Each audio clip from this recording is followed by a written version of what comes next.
Chapter 1189. Woken continued, although I don't know magic, my people have quite a good understanding of magic. The arrival of the dark spear trolls in the Kalandor continent was also a new beginning. After suffering enough losses during the Troll Empire, the trolls set foot in the field of magic. After 5 years, there were already many low-grade trolls. Similarly, the trolls were also a good helper in the field of shamans. Woken's words were convincing to Sal. Go on. Yes, great chieftain. Woken reminded, I don't know if the great chieftain has noticed, but under the impetus of Duke Marcus, the Alliance is showing a model of large-scale production. As long as the number of required exceeds 100, they will use something called molds to reduce the production cost. Sal and Varrock nodded at the same time. They had seen the standard weapons of the Alliance. The Horde also wanted to learn, but it needed a complete industrial system as a foundation. However, the Goblin Princes of Trade were especially stingy. Every time they talked about these matters, they would take small steps back like squeezing toothpaste out of a tube. This made Sar a little annoyed. Back to the original point, Woken held up 3 almost identical bugs in his hand. I have reason to believe that there are definitely hundreds of these things in Orgrimmar. But have you noticed that these things are handmade and too complicated? Even in the eyes of a layman like me, many of the parts are just for decoration. I once overheard Duque instructing people to make weapons and said, it's a sin to use 11 parts for a part that can be done with 10 parts. When Woken said this, the answer was already obvious. This was a good thing done by a force that did not have a complete industrial system and wanted to alienate the relationship between the Alliance and the Horde. Bastard. Varrock was furious. Who knew that he would be stopped by Sal's big hand? Don't go, there's no point. And we don't have much choice. If the Horde wanted to pull a relative balance with the Alliance, it was imperative to join a new, magic-oriented force. Sal suddenly understood why Orgrim chose to believe in Ghoul-Dan even though he knew that it was not a good idea to let the Death Knights join the Horde, because Orgrim had no choice. At that time, the Blackrock clan had already suffered heavy losses. As the great chieftain, he had to find more people to make up for the losses. In a sense, this was like drinking poison to quench thirst. Even though he knew that it was probably poisoned, he had no choice but to drink it first in order not to die of thirst. Sal felt that he, the great chieftain, was really aggrieved. On the other side, Duque was laughing heartily. Because in Onyxia's eyes, he saw a look that he had never seen before, worship. Ugh, taming a rebellious female black dragon whose brain was full of bad ideas was really a sense of achievement. However, Duque's attention was now attracted by another matter. Boss. It's done. In the middle of the night, Gavin Rad actually came knocking on his door. If Duke had not just finished taming the dragon, he would probably have slapped him into the wall so hard that he wouldn't even be able to pull him out. All right. On the account that the Wind Sword was the first divine weapon in his life, I'll endure it for now. Of course, there was a more important reason. Nefarian's dragons had already appeared in the territory near Loch Moden. While Duke seemed to be chatting cheerfully with his mount when he had something to do, and when he had nothing to do, the situation north of the Scorching Canyon was getting worse. In order to stop the dragons from invading Loch Moden, Ulang Bronzebeard had no choice but to blow up the huge tunnel at the Stone Dam Trail. The dragons continued to invade Loch Moden through the barren lands and prepared to attack the dwarves' territory. Although Duque had secretly ordered the dwarves to evacuate Loch Moden, which had just recovered a little after World War II, was destroyed by the flames of war. Not only that, but the army of dragons had also begun to advance from the Burning Steppes to the Reedridge Mountains. Without an effective way, the Reedridge Mountains would not be able to hold on. The easiest way to stop Nefarian's draconic army was to attack the draconic beasts head-on. This was very troublesome. If Duque's memory was correct, Nefarian had designed a very disgusting characteristic for these dragons. They were basically immune to physical attacks and were also immune to most types of magic. Only certain specific elements could cause them double the damage. If the dragon's weakness was fire, ice, or arcane magic, it would be easy to deal with it. After focusing on training mages, the Dalijan had an explosion of talents after rebuilding. However, Nefarian had mixed a large number of dragons with nature magic as their weakness. Door God's Three Natures. This was the slogan summed up by many people in the game after they were wiped out. This was because in this era when the Night Elves had just joined the Alliance, the Druids had not developed a strong enough balance magic. At the time when there were no shamans in the Alliance generally lacked nature magic. Duque was very clear about how terrifying the dragons were. If he led the army to fight the dragons head-on, they just had to encounter a large number of dragons that even the mages and warlocks could not deal with. If the dragons that even 10 bulls could not hold back launched a crazy attack on the mages, then this day next year would be the day of mourning for the mages in the Alliance. Duque needed an insurance policy. Gavin Rad, are the materials ready? Yes. Gavin Rad said with a pained expression. Even though he was the Supreme General of the Alliance and the Duke of Stormwind, gathering the materials almost cost him his fortune. In the 21st year of the Dark Portal, arcane gold ingot was definitely a rare item, not to mention the need for 100 of them. When Gavin Rad went to Silithus to find a guy called Dimitrian and found out about the list of materials, he was devastated. Fortunately, Duke was rich and generous, so he gave him a hand, and he was able to gather the materials. Of course, to create the wind sword, elemental ingot, was needed. The basic material, elemental ore, was the elemental ore that Duque asked Majordomo Executus to cheat from Nefarian before he killed Ragnaros. Elemental ore was not something important to Nefarian.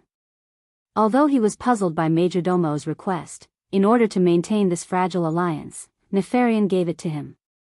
This was why Gavin Rad used arcane gold ingot and elemental ore to create elemental ingot. At daybreak, the strongest of the Alliance gathered in the desert of Silithus, quietly waiting for Gavin Rad to summon the Windseeker Prince Thunderin. Chapter 1190. Endless yellow sand and incessant gusts of wind. Standing on top of a sandstone peak in Silithus, Tyrande, who was standing beside Duque, combed her dark blue hair. Even so, she could not stop the wind from blowing her hair like willow branches. The few strands of silver hair in front of her forehead added a mysterious aura to her blue hair. At this time, Gavin Rad came up to Duque and wagged his tail.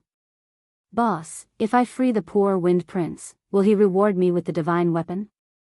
Although Duque wanted to say yes, he knew what was going to happen next. A lonely and pained soul, imprisoned for 25,000 years. No one knows what will happen during this time. This is why I gathered so many strong people, in case. Feeling the seriousness in Duque's voice, Gavin Rad also realized that what was going to happen next might not be as good as he thought. "Oh, all right, if this is my fate, I will accept it." From being frivolous and excited to being serious, Gavin Rad's transition was so skillful. Indeed, even the most unreliable Gavin Rad had matured. Gavin Rad turned around and ran down to prepare. Suddenly, Tyrande secretly held on to Duque's hand. "Sorry, Duque, I suddenly thought of Illidan." They were both deeply in love, but it seemed like Illidan and Prince Thunderin did not have a good ending. One was imprisoned for 10,000 years, then fell to the path of demons. The other was imprisoned for 25,000 years, and in the end, Tyrande did not dare to continue imagining, afraid that she would recall the past. She had once used herself as a sacrifice and burned herself to be with Duke, but she was shocked to find that the situation had reversed.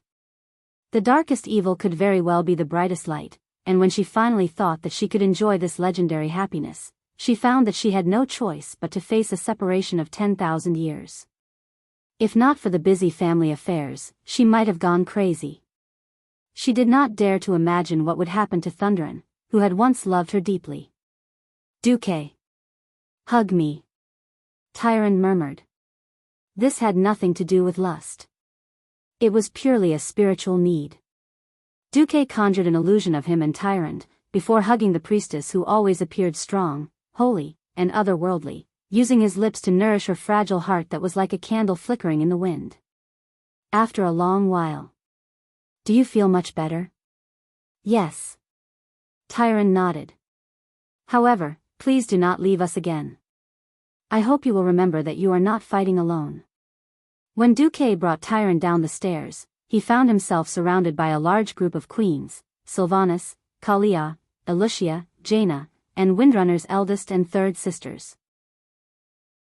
Perhaps they had all sorts of thoughts, but it was clear that everyone had the same goal, for the future of the Alliance, and for everyone's future. On the specially selected open plains, the insect-type monsters that were originally wandering here had long been cleared by the professional teams of the Alliance. Within 10 miles, apart from the Alliance's experts, there was no one else. Duque nodded at Gavin Rad. When Gavin Rad brought the left and right halves of the skull of the Wind Chaser's imprisonment, and the essence of the Flame King, that he dug out from Ragnaros's doppelganger, he walked in front of the old human Dimitrian who worshipped Prince Thunderin. Dimitrian's tears flowed down his face. This white-haired human fanatic knelt on the ground, sobbing uncontrollably. Ah! You have found your master's cage. The long-cherished wish of many generations. I have been waiting for this day for a long time. My wish can finally come true. You must free my master. Now. Immediately. Dimitrian's ecstasy was a stark contrast to the indifference of the experts around him. Duque was a fraud. Duque clearly wanted everyone to prepare for a fight. That battle was definitely unavoidable. Especially after the Feather Moon General Chandri secretly told everyone the story of Illidan, no one had any hope for Prince Thunderin. Everyone watched calmly. Dimitrian, this fanatic who worshipped the wind element, chanted an incantation that outsiders did not understand, and easily caused the atmosphere to shake. Bang! It was as if a large bomb exploded less than 3 meters in the sky above Dimitrian. The dust that was stirred up filled the sky, and along with the strong wind, it dispersed like a shockwave. Bang! Another shockwave. If it hit someone's eyes, it would definitely blind them. The people here were all powerful people who could easily shoot down flying arrows at their peak state. Especially the fully armed warriors and paladins standing in the front row. As long as they paid attention to not let the stones hit their eyes, normal flying stones would not be able to hurt them at all. A few thieves and paladins were even more exaggerated. With super high agility and dynamic vision, most of them waved their daggers non-stop, easily knocking away the flying stones and protecting the healers at the back. Duque did not activate the ice barrier. He calmly watched the airflow swirling in mid-air, forming a huge half-human figure. Prince Thunderin appeared. He had a body that emitted white light. The lower half of his body was a spinning tornado, and the upper half of his body was a standard human figure. The sturdy armor wrapped around his huge body, and the 4 sharp spikes on his shoulder armor were very eye-catching. 2 layers of overlapping petal-shaped armor protected his shoulders very well, and the silver-white armor emitted powerful wind elemental waves. Without words, the Wind Prince, who was more than 10 stories tall, almost cut his fanatic, Dimitrian, in half. Clang! A loud sound of metal clashing almost broke the eardrums of the surrounding people. After inheriting Mograine's Ashbringer, Tyrion Fordring used this godly sword that belonged to him for the first time today, and swung it for the first time. The bright golden light and the wind of the Wind Prince, who had been imprisoned for 25,000 years, were evenly matched. In the distance, 2 figures in armor watched this scene. Suddenly, one of them felt sad, and 2 lines of old tears rolled down his face. He murmured, as expected, handing it over to Tyrion was the right choice. The other person patted his shoulder. Alexandros, we are all old. It is time to pass the burden to the next generation. Until the last moment of the world's destruction, there is no place for us old fellows to appear. Yes. We should learn from Lothar. If we do not take over the position, it will only hinder the growth of the next generation. No one expected that after today, the 2 great marshals of the Alliance, Mograine and Abendus, would hand over their military power at the same time, and go to the logistics department to train new soldiers. The Scarlet Crusade was taken over by Sidon Dathrahan. The military power of Lordaeron was handed over to Tyrion Fordring. Chapter 1191. At that moment, no one knew that the two of them had made such a decision. Everyone's attention was still on Prince Thunderin. Looking at the berserk wind prince, Dmitrian was dumbfounded. My lord. Why? Why? No one from the Alliance had the time to answer him. Everyone knew that it was most likely the 25,000 years of imprisonment that made Thunderin the wind pursuer lose his mind and sink into madness. The wind elements in the atmosphere had already begun to boil. It was not an exaggeration to call them storm elements. Violent hissing sounds erupted everywhere in the sky. The weather in the sky suddenly changed. The clear sky a moment ago was now occupied by a gloomy storm. Just as the storm elements boiled to their strongest point, accompanied by the faint sound of thunder, Thunderin the wind pursuer's figure began to extend infinitely, suddenly occupying almost the entire sky of Silithus. What kind of giant elemental was that? Just his huge body was enough to cover the light of the sun and moon. He himself was a bigger cover than the clouds. It was as if his huge figure could replace the entire atmosphere, shrouding everyone and becoming a terrifying shadow that could not be removed. And just as the storm let out its most terrifying howl, all of Silithus, no matter whether it was animals, plants, mortals, or even some existences that transcended the mortal world, they were all stimulated violently. That was the oppression of the soul. Those that were slightly weaker were already shivering, their faces showing the darkest fear. That came from the memories of their ancestors, deeply imprinted in their genes and the deepest part of their bloodline. That was the most terrifying period of the Dark Empire 25,000 years ago. On the continent of ancient Kalimdor, the ancient gods Si, Thun and the wind elemental lord attacked each other, leaving behind a terrifying memory. Hey hey hey. That's not right. We saved him and he returned our kindness with ingratitude. Why does this guy feel like he's stronger than Ragnaros? Gavin Rad, who was at the front, muttered. Suddenly, he felt a hand on his pauldron from behind. Duque? It was Duque. No one knew when he had come to the front from the back. He looked up at Prince Thunderin, who was constantly baring his fangs and brandishing his claws, making weird noises, and crazily expanding his body. He suddenly revealed a strange smile. Hey! Did none of you think of giving him a kick? Give him a kick? How? The opponent was a formless wind elemental. Wait. At this moment, everyone finally realized that the source of the wind was the skull of imprisonment of the wind pursuer, that someone had placed on the ground as an offering. Duque's kick was like a kitchen knife cutting a wire, and it was accompanied by thunder and lightning. It was this kick of the nature attribute that caused the originally perfectly placed skull to become crooked. This kick caused everyone to be extremely shocked because they saw to their astonishment that the boundlessly enormous figure in midair had instantly shrunk by countless times. Prince Thunderin did not fall with a kick like a paper man, but he was obviously affected by some unknown force. Only Ronan and Tyron noticed something. They had noticed the flash of light. Is this the radiance of divinity? Divinity? Jaina asked. Tyron nodded. Yes, it seems that Prince Thunderin wanted to spread his will to absorb and purify the elemental energy in the atmosphere, but was stopped by Duque. Duque raised his head, a mysterious smile on his face. Sunderland. I know you're angry. And very manic. You're eager to vent your anger. But you also have to see who defeated Ragnaros and released you. Roar, an earth-shattering roar and a sword strike was Prince Thunderin's answer. Duque frowned. This Prince Thunderin was obviously different from the prince in history. The Wind Prince in history had at least said a few words. Duque looked like he was thinking about life. He wasn't afraid of being hacked to death. If Magni with the Fire Lord's hammer and Theon with the Ashbringer were here, they would have been able to kill Duke. Then they wouldn't have been heroes in the first place. This time, it was Magni who activated Avatar. He swung the Balrog hammer and clashed with Prince Thunderin's wind sword without any fancy moves. Boom! The terrifying aura that was like a volcanic eruption overwhelmed Prince Thunderin. Not only was the prince's wind sword knocked back by the hammer, but his body that was leaning back was also strangely stiff. At this moment, anyone could see the weakness in the prince's seemingly strong and huge body.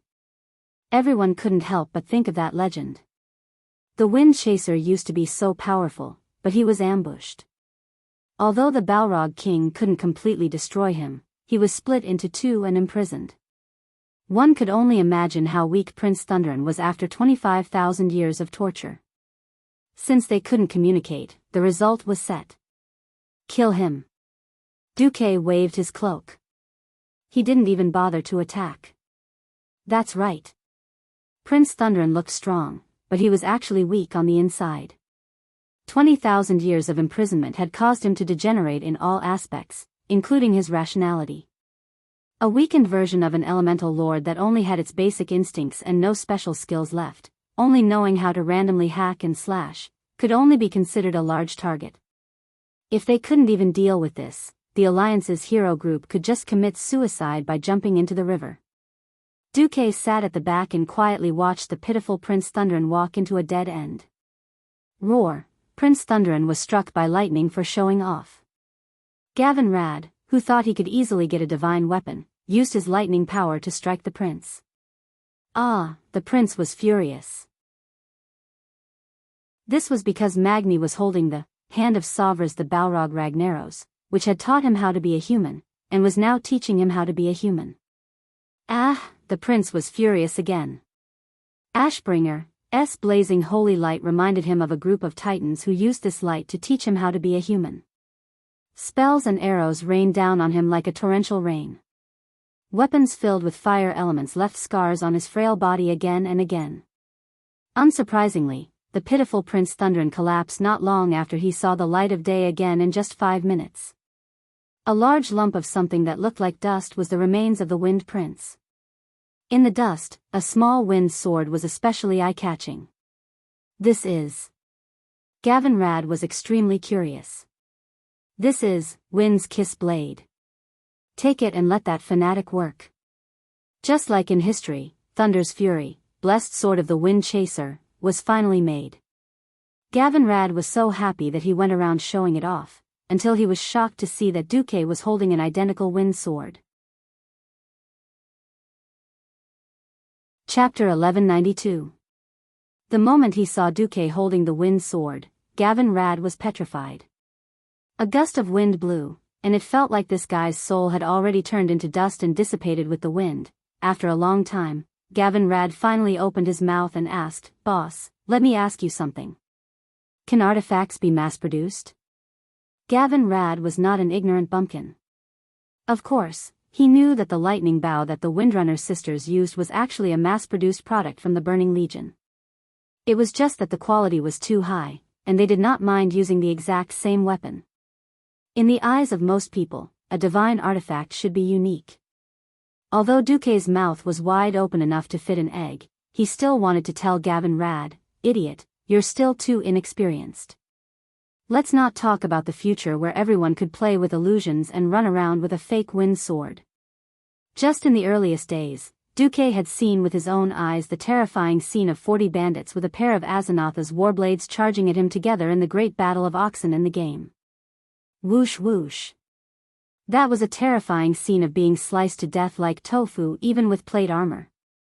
However, Duque's wind sword was really a special existence. The Wind's Kiss blade that had merged with the last remnant of Prince Thunderin's soul, plus all the materials from before, had been given to Dimitrian to forge the artifact Thunder's Fury. He also saw the blessing, "Hero, I hope you have a love that you will never regret." But Duque realized that after killing Prince Thunderin and infusing most of the prince's power into the wind sword, there was still something left. According to the material strength of the wind sword, the divinity that could be stored inside had already reached saturation, but there was still a lot of divinity left. In a sense, Duque's soul was a hodgepodge container that could hold all kinds of divinity into the sea. So, Duque accepted the extra divinity with a smile. But Duque did not expect that after he absorbed the storm elemental divinity, he was shocked to find that his magic had an independent series in the system, natural element. Not only that, the magic circuit in his body was starting to split. They were independent from the arcane circuits and were specialized natural magic circuits. Although he had previously obtained the power of wind and lightning from the storm altar, it had always been a simulation of nature mana converted from arcane power. It was not an independent power. Now, it was clear that his power had formed independently. With the addition of the divinity of wind, Duque's personal divine artifact also changed. Duque's integrity, attack 1 to 999, every attack deals 220 fire damage and 150 nature damage. One-handed long sword. Soulbound to Duke Marcus. Duque's integrity, special effect 4, reality transformation. With the support of the divinity of wind, you can transform the appearance of this sword into any sword weapon you have seen with your own eyes. According to your own strength attribute and your understanding of the artifact, you can display a certain degree of the artifact's power. Its maximum power does not exceed 70% of the original. With regards to this new feature, Duque was convinced, this was clearly asking him to play the imitation game to the end. Fine. It's useless for a mage to use the wind sword, but I can cosplay with a fake one, right? That was why when Duque was experimenting with the new effect, Li Gui met Li Kue. Seeing that Gavin Rad was on the verge of breaking down, Duke stabbed Duke's integrity, which was in the shape of a wind sword, into the ground. Then, he put his hands on his waist and said, I see that your divine sword is very cool. I'll use magic to transform it, okay? Fine. You're the boss, you call the shots. Gavin Rad rolled his eyes. The next second, Duque suddenly attacked. Duque picked up the wind sword and stabbed it at Gavin Rad. At first, Gavin Rad and the others were dumbfounded, but they immediately understood what Duque was doing. As a mage without haste, Duque's lousy swordsmanship was like slow motion in front of these powerhouses. It was ridiculous. If Duque had suddenly gone crazy and wanted to cut Gavin Rad, it would not have been like this. The only explanation was that Duque wanted to fight Gavin Rad. With a flick of his wrist, Gavin Rad used the Thunder's Fury, blessed sword of the Wind Seeker. Bam! It was a simple clash of swords. The moment the two swords clashed, Gavin Rad immediately understood. The feeling from the blades told him that the two swords were different. Even though they had the same source of wind elemental energy, the fundamental difference was obvious. Duque's sword did not have Prince Thunderan's soul. Only Gavin Rad's wind sword was the real deal. Gavin Rad could feel that the sword in front of him did not have as much wind elemental energy as his, but it had fire elemental energy. Wind and fire elemental energy. Gavin Rad suddenly understood.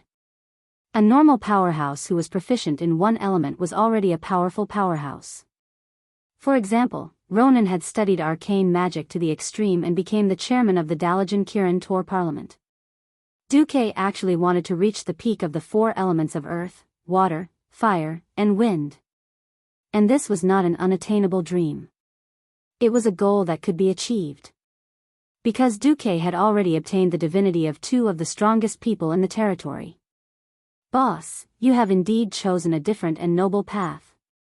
Gavin Rad could not help but be in awe and put away the wind sword of his own accord.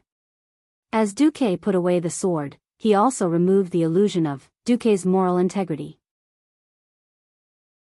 Everyone could finally see that Duque's divine artifact had returned to that strange spiral conical shape. Duque smiled evilly. Everyone's path is different. You choose your own path. Even if the end of the path is hell, you have to finish it even if you cry and kneel, right? Yes. Gavin Rad's eyes flashed, and he suddenly stiffened up. All right. Gavin Rad, it's rare to get a divine artifact. Don't you want to try the sword? Of course. Gavin Rad said decisively. Leave the Reedridge Mountain defense line to me. Duque smiled. That's good. Dear Mr. Storm Knight, Ronan, Jaina, and Elysia will accompany you. I will go to the barren lands with Tyrion. The pair of master and servant lightly touched each other's divine weapons, creating a whistling sound of the wind. The two divine artifacts of the same origin swung apart. At this moment, at the barrier between the barren lands and the dwarves' territory of Loch Moden, The dwarves had built the Greyclaw Mountain defense line according to Duque's suggestion 5 years ago in order to prevent attacks from wild beasts and Black Rock Mountain. It was a fulcrum formed by many fortresses, and it was connected to a continuous stretch of the city wall. Brian was very annoyed. Chapter 1193. Those terrifying dragons hardly needed to stop, and they attacked the dwarves' territory day and night. At first, they could still use the best dwarven hunters to kite the dragons and try to lure them into the barren land. But later, the Dragon Gate apparently received orders from Nefarian and attacked the Greyclaw Mountain defense line.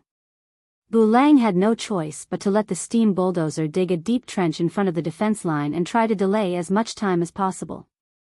Unfortunately, the dragons had already broken through many lines of defense and were only 2 trenches away from the city wall. Damn it! Why isn't Big Brother done yet? Done. His boss's voice appeared behind him like a ghost, scaring Bulang so much that he almost activated Deity's Descent. Looking at the huge dragons that were easily 2 or 3 stories tall playing in the distance, Magni had been suppressing his anger for a long time. If Duke had not insisted on waiting for the wind sword to be completed, he would have rushed up and killed those dragon beasts. Almost as soon as he came out of the portal, he rushed over with his short legs and jumped off the city wall. Well, when such a big short man jumped over the wall, his short legs even stretched out a few times. Duque and his women couldn't help but laugh on the spot. There was no beauty in the jump, but the landing was incomparably gorgeous. Instantly activating Deity's Descent, Magni, the giant that was the size of a small house, unscientifically announced his arrival with his weight. Bang! A heavy body had a heavy landing, and after he fell, the powerful impact immediately caused an earthquake-like shaking. Then, who the hell dug so many trenches? I can't go over. Hee hee. On the city wall, Bulang Bronzebeard's face darkened.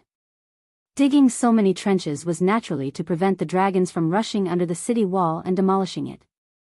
The dragons were so tall, of course, they dug as deep as they could, and at the same time poured oil, tar, and other things to slow down the other party. Well, now they really dug their own people. Who knew you would come back so quickly? I thought it would take 1 or 2 more weeks. Duque rubbed his eyebrows. While the Bronzebeard brothers were spitting saliva at each other, he cast Slow Fall and flew over the trench lightly. He had to admit that when Bulang was not a hunter, he was also a talented defensive player. On the surface, the crisscrossing trenches were there to block the enemy. In reality, there were still some dark paths that ran through the entire defensive line. At first, the outsiders did not think that there was a problem with the road. As they walked, they found that the road was getting narrower and narrower. However, the troops behind them would continue to force the people in front to walk, and soon, they would have to face the sharper and sharper traps on both sides of the road. Spiked pits, high-temperature fires, freezing traps, sulfuric acid sprayers. Bulang was using the hunter's skills on the battlefield. Duque concluded that if this guy's heart was cut open, it would definitely be black. Tyrant called out to Duque from behind. Duque, do you want me to go with you? Duque waved his hand. There's no need. I'm just going to have a chat with the dragons. After that, the two sides had a friendly and harmonious discussion on peaceful coexistence, mutual benefit, advancing with the times, and creating a better future together. That's right. If they could fight, they would never use words. Countless magicians' hands floated in the air, casting all kinds of low-level spells on the dragons. Fire, frost, arcane, holy, shadow, nature. The Dalajan mages on the defensive wall finally saw how terrifying the number 1 mage in the Alliance of Mysteries was. Duque was a living magic encyclopedia. He alone was a terrifying existence that 10 mages could not compare to. Every dragon that was messing around and destroying the defense line was hit by 5 or 6 spells almost at the same time. In the eyes of outsiders, the draconic beasts were completely unharmed. Only Duke could clearly see the weakness of each draconic beast in the system notification. In the next moment, Duque's whisper of the wind drifted across the entire defensive line. Dalian mages, listen up. Flatbread uses fire attacks, Diamond uses frost attacks, Triangle uses arcane spells. After giving his orders, Duque added, leave the rest to me. The mage's heart started beating rapidly. Actually, the method of fighting the dragons had long been tested. It was nothing more than using various elemental attacks to find out which element the dragon's weakness was. However, the situation on the battlefield was ever-changing. Many times, it had been tested. If a few dragons accidentally crossed each other's positions, it would be very easy to mistake them. After the first dragons failed to confuse the alliance with their skin color, Nefarian decided to make all the dragons look the same. This way, it would be very easy to confuse the attackers. Normal mages did not have as much mana as Duque did. They were so free that they could concentrate their mana on the monsters' heads to mark them. Hence, it was very difficult to fight the dragons. The most troublesome thing was that if the dragons rushed in front of them, the normal mages would basically die after using Flash and Ice Barrier. It was not like now, where they could safely stand on the city wall and aim at the targets. Go. Kill them. For the Alliance, let these monsters see the light of Dalian magic. The mages were excited. It was the climax. They fired with all their might. Duque strolled leisurely in the turbulent flow of elemental energy. Low-level mysticism was destined to be unable to break through high-level mysticism. The difference in levels was too great. The low-level magic would naturally be repelled by the highly concentrated mana on the magic shield around Duque. Duque kept flashing in and out of the battle line. He directly flashed behind the dragons of the nature element and used Duque's moral principles to teach them a lesson. These dragons were the product of extremes. They had extraordinary resistance to attacks and magic of other elements, but against the elements that restrained them, they could deal 10 times the damage. Basically, with the power of Duque's Tang poetry swordsmanship, a single slash would be enough to kill a dragon. The so-called moral principles were to throw it out, pick it up, throw it out, pick it up, throw it out, pick it up. Wait a minute. Something seems wrong. Have I, Duque, ever had moral principles? Cough cough. Please don't mind these small details. On the city wall, Aurelia initially shot a few arrows at the unmarked monsters. However, when she saw how happy Duque was, she stopped moving. Haha. Do you think Nefarian noticed? Sylvanas laughed. It's impossible not to notice. Unless the Black Dragon King is an idiot. At the same time, on the highest floor of the Blackrock Spire, Nefarian swept all the food on the table to the ground in anger. Bastard, the appearance of the wind sword at the Redridge Mountains did not mean anything. The Balrog hammer at the front line in the barren land could definitely prove that Ragnaros' avatar was dead. Chapter 1194. Nefarian's heart was filled with unease. The dragon beast that he was so proud of was easily defeated. The Alliance's cautiousness made it so that the dragons did not cause any substantial damage. He thought that the Alliance's strategy of trading space for time was just a last-ditch struggle. Now, in the magic mirror, the corpses of the dragons all over the mountains were a slap in his face. His invention was not even worth mentioning in Duque's eyes. Fear gripped his heart. Victory could cover up everything. Failure could make all the uneasiness and fear emerge. Seeing Duque slaughtering his dragons like pigs with a strange spiral sword, no matter how calm Nefarian was, he could not help but think of the fate of his father and sister.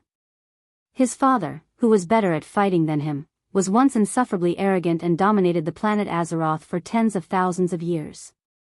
However, his father's dragon head was already hung in the Dragon Sleep Temple, and even his soul was being punished by his ancestors in the Dragon Sleep Temple. His sister, who was more cunning than him, was still in Stormwind City not long ago and almost stole the supreme power of Stormwind City. Now, at night, she shamelessly submitted to a human and was ridden by him to enjoy his pleasure. During the day, she was also ridden. She dominated the world as a humble mount. The human Nefarian walked down from his throne and paced back and forth. He was thinking about all the possibilities. At this moment, a strong yet weak existence suddenly broke into his domain. He almost immediately sensed the other party's intrusion. He said it was strong because the other party's soul was extremely condensed. He could easily sense that kind of commander-level aura that was not deliberately suppressed. He said it was weak because the other party did not seem to have a physical body. It was just an unimportant projection. Nefarian frowned, turned around, and stepped onto the throne. He said loudly, "Come out." An extremely beautiful and coquettish woman stepped out of the void. With curved horns, black bat wings, a nimble black tail, and typical hooves, she grandly showed her identity to Nefarian. "Burning Legion Beginner Void Lord Aless greets you, Great Dark Dragon King." Nefarian narrowed his eyes. He did not have the slightest good impression of this demon lord's visit. That's right, black dragons were just that unsociable. They didn't like their brethren of other colors, and they hated demons even more. "If you have something to say, say it." "I'm in a hurry to do the experiment," Nefarian said, displaying his geek nature. Hee hee. "Now that the Alliance is about to kill their way to your throne?" Auras smiled seductively. She put her hands on her hips, showing off her beautiful S-shaped curves. Humph. Nefarian's face was cold. Noticing that Nefarian's patience was reaching its limit, Aureus chuckled and said, "The great Lord Kill, Jaden already has a plan to dismember that damned alliance. All you need to do is not to be defeated by Duke Marcus so quickly. Or, after you are defeated, you must be willing to escape this place that will send you to hell. As long as you're alive, those mortals won't be able to sleep well." Hee hee hee hee. Bastard. Nefarian suddenly flicked his finger and a black flame shot across the void and landed on Auraz's body like a bolt of lightning. Auraz was instantly burned to ashes, but so what? The cunning female evil demon, from the beginning to the end, she had only sent a menacing phantom into the room. It was not even a doppelganger. Nefarian was very unhappy. He was so unhappy that he was about to explode like a volcano. Bastard demon. What do you think I, the king of the black dragons, am? Damn it, 3 seconds later, the entire Blackrock Tower was suddenly filled with a terrifying dragon roar that could split the earth and mountains. Roar, in the Blackwing's nest, every single dragon revealed a horrified expression. Every black iron dwarf craftsman and every blackwing goblin craftsman either hugged their heads and fled, or knelt on the ground and trembled. No one knew why their master, the king of the black dragons, Nefarian, was suddenly so angry. At the highest level of Blackwing's nest, Nefarian sat on the throne that the most outstanding goblin technician had made for him. Nefarian panted heavily. He was forcing himself to calm down. This was purely for the sake of calmness, for the sake of calmness.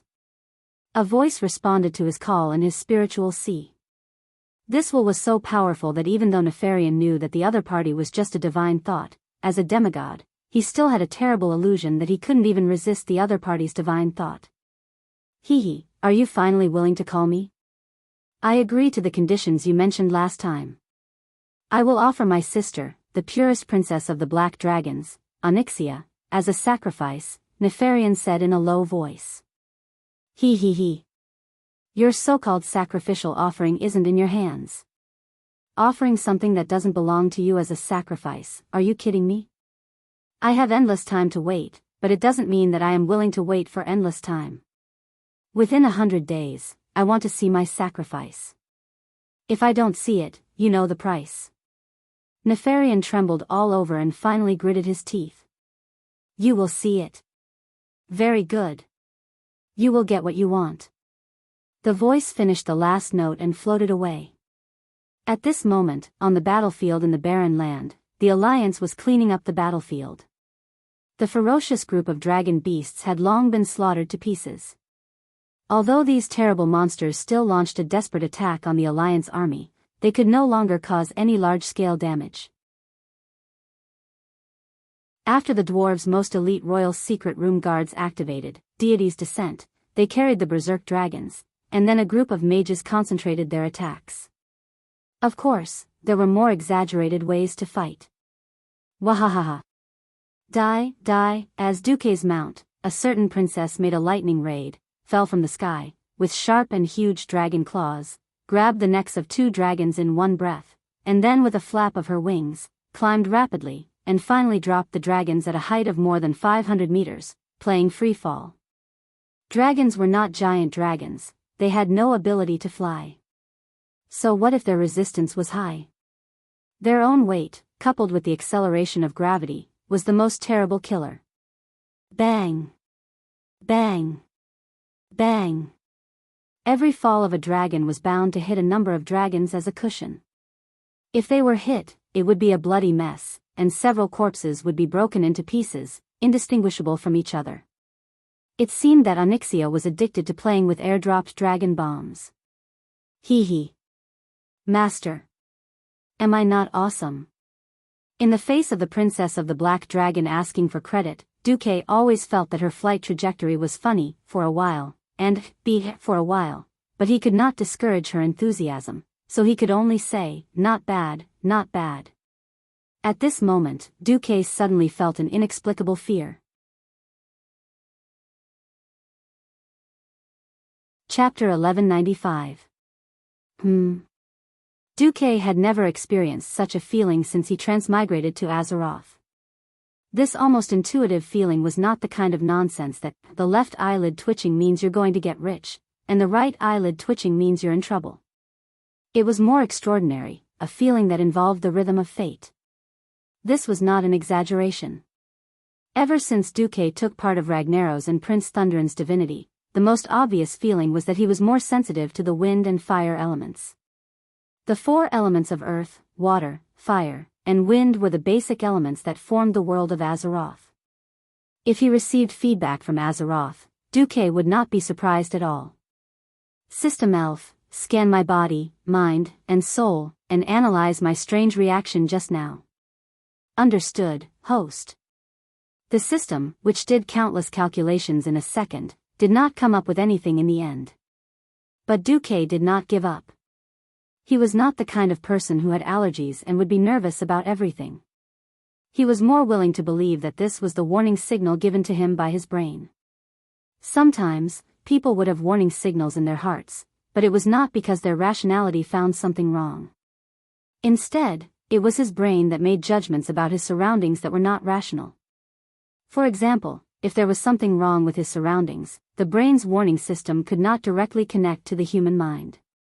It could only make people feel that something was wrong in a similar way. Something must be wrong. Sitting on Onyxia's dragon saddle, Duque cupped his chin and pondered. Master, what's wrong?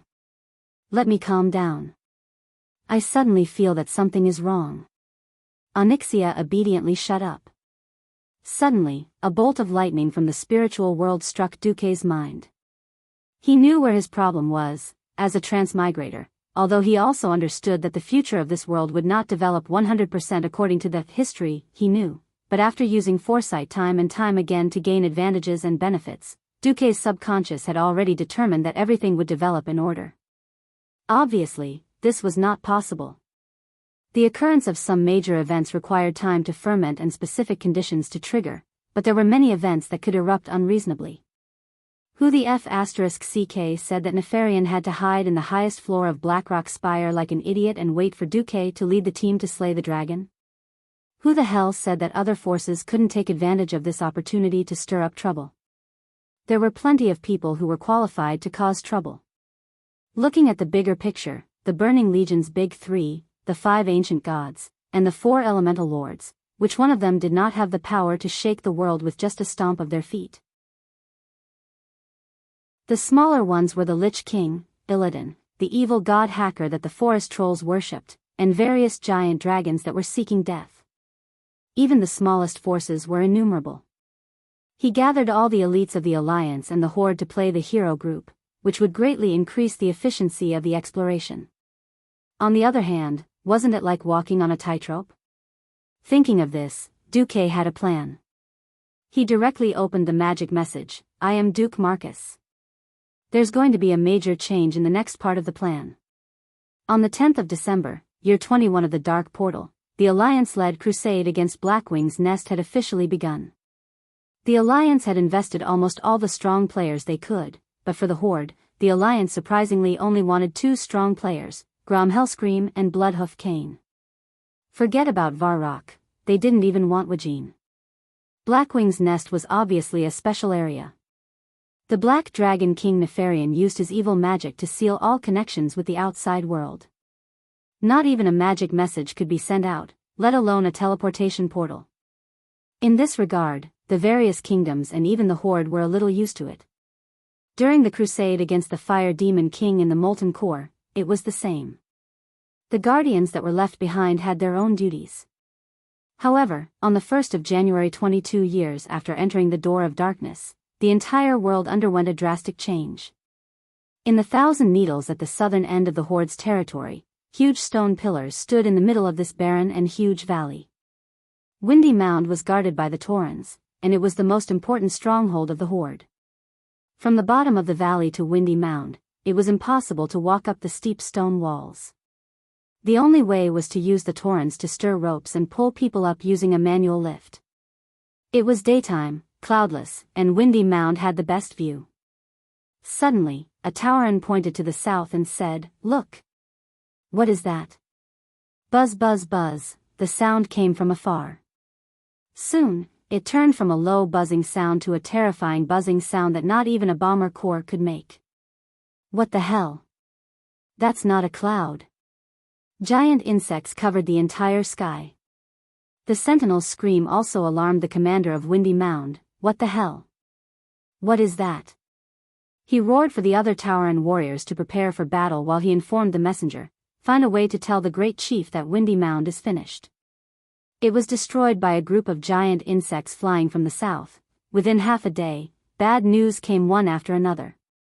Dozens of attack reports were placed on Thrall's desk. This was thanks to the magic communication system provided by the humans. The unskilled trolls worked hard to spread the news. At least, Thrall was not like the previous tribes, where it would take several days to receive news from the distant border. From the Mosaic Camp in the southwest of Feralas, to the Thousand Needles in the south and Gadgetsan in the Tanaris Desert where a large number of goblins gathered, and to the southern part of the Barren Lands, 1/3 of the tribe's control area had been attacked by giant insects. According to the report, these giant flying insects, which looked a bit like praying mantis, came from the Silithus area in the southwest of Kalimdor. These large insects did not distinguish between right and wrong at all. They were like locusts that attacked all living creatures along the way. Thrall tentatively asked Wajin, "Is there any news from the Alliance?" In fact, Thrall was asking if it was the Alliance's doing. Wajin smiled bitterly and handed Thrall a report that he had not noticed before. When Thrall saw it, he suddenly smiled bitterly because the report said that a large beetle army had attacked the Cavern of Time in the Tanaris Desert. Well, that was the lair of the bronze dragons. Even if the Alliance did not have the brains to want to cause trouble, they would never burn the dragon's head. After all, the bronze dragon king Nozdormu, who was known to have a bad temper, lived there. On the same day, a terrible floating city appeared without warning in the sea near Stormwind City. It was a huge, three-dimensional, diamond-shaped floating fortress. Its appearance naturally caused panic among the soldiers and civilians of Stormwind City. Damn it! What is that? On the tower next to Stormwind Port, Duke Bolvar for Dragon could not help but tremble a little. Chapter 1196. A shrill alarm rang through the sky. Even though Stormwind City had long announced that it had entered a state of war, this majestic city of the southern continent, which had not experienced the flames of war for nearly 20 years since the Dark Portal was restored after the end of World War II, was still in slight chaos. A large number of cargo ships that had yet to enter Stormwind Port hurriedly evaded, and many captains even ordered their ships to rush onto the beach. Anyway, with the help of the Murlocs and Nagas, it was not difficult to drag the ships back into the sea. It was fine as long as the keel and the crew's lives were preserved. In Stormwind Port, the soldiers nervously rushed into the various watchtowers and turrets. Holy light above, how are we going to defend against such a terrifying floating fortress? His Majesty is not here. A Stormwind general muttered. No, I'm here. Along with the sonorous voice, the soldiers of Stormwind were pleasantly surprised to see their king, William Rin, dressed in military attire, striding up the city tower under the protection of his two good partners, Valilla and Brawl. "Your Majesty, didn't you go to Blackwing's nest?" Not to mention the people below, even Bolvar, who was the regent, did not know that William was actually here. William revealed a slightly bitter expression.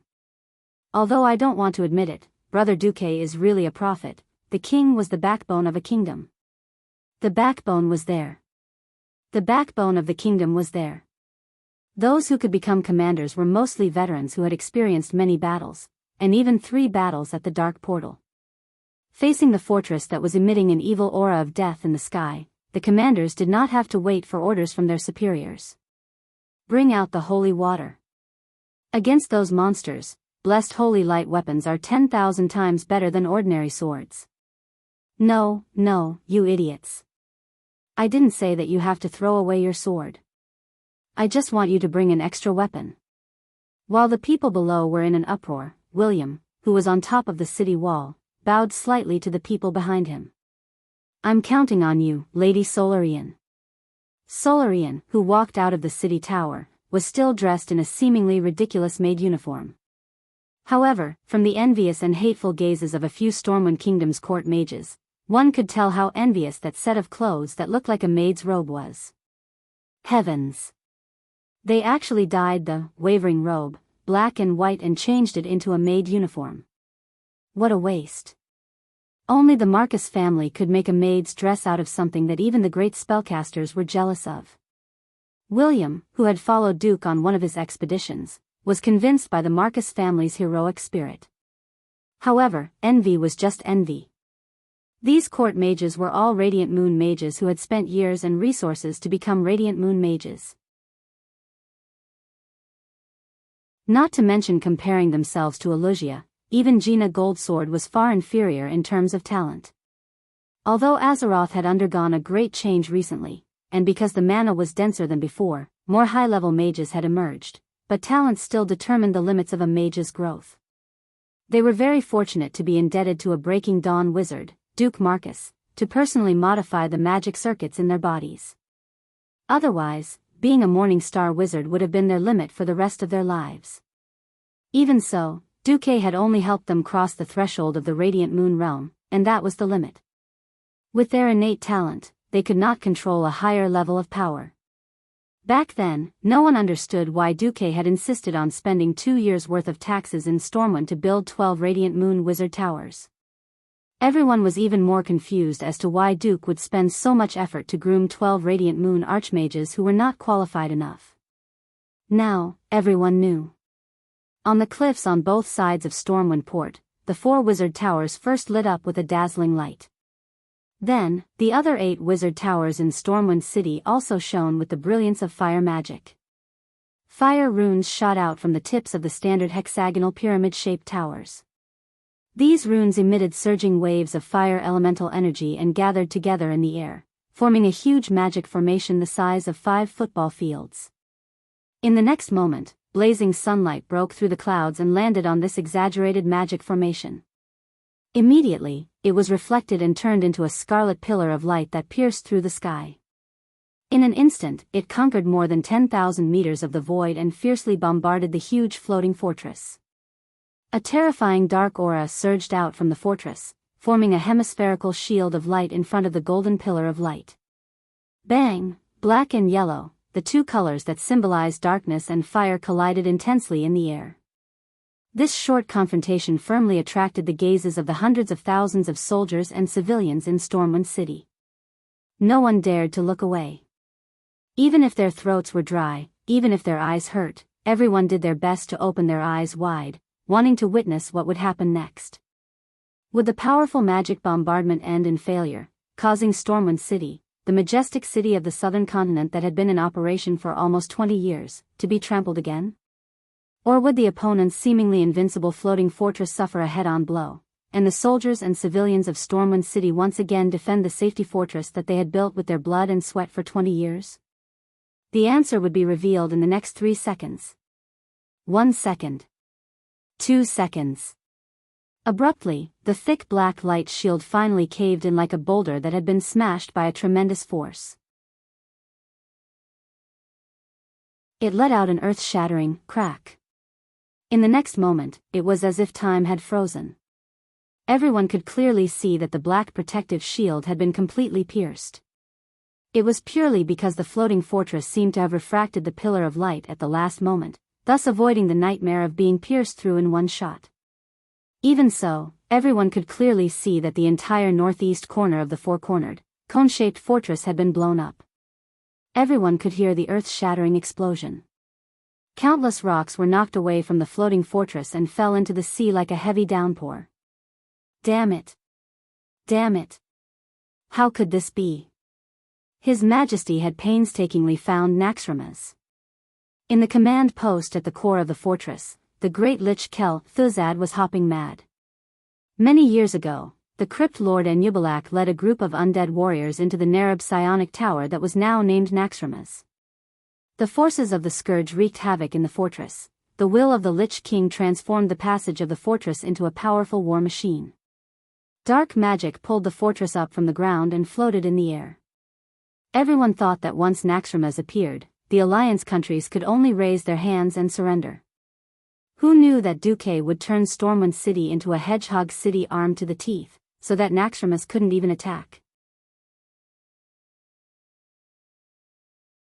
Chapter 1197. After the main cannon fired, it was time for the mage towers to open fire. The chaotic light streaked across the sky, and it was a beautiful sight. Elemental magic cannons of various colors bombarded the jet-black outer wall of Naxxramas that was emitting a green light, blooming with strange fireworks.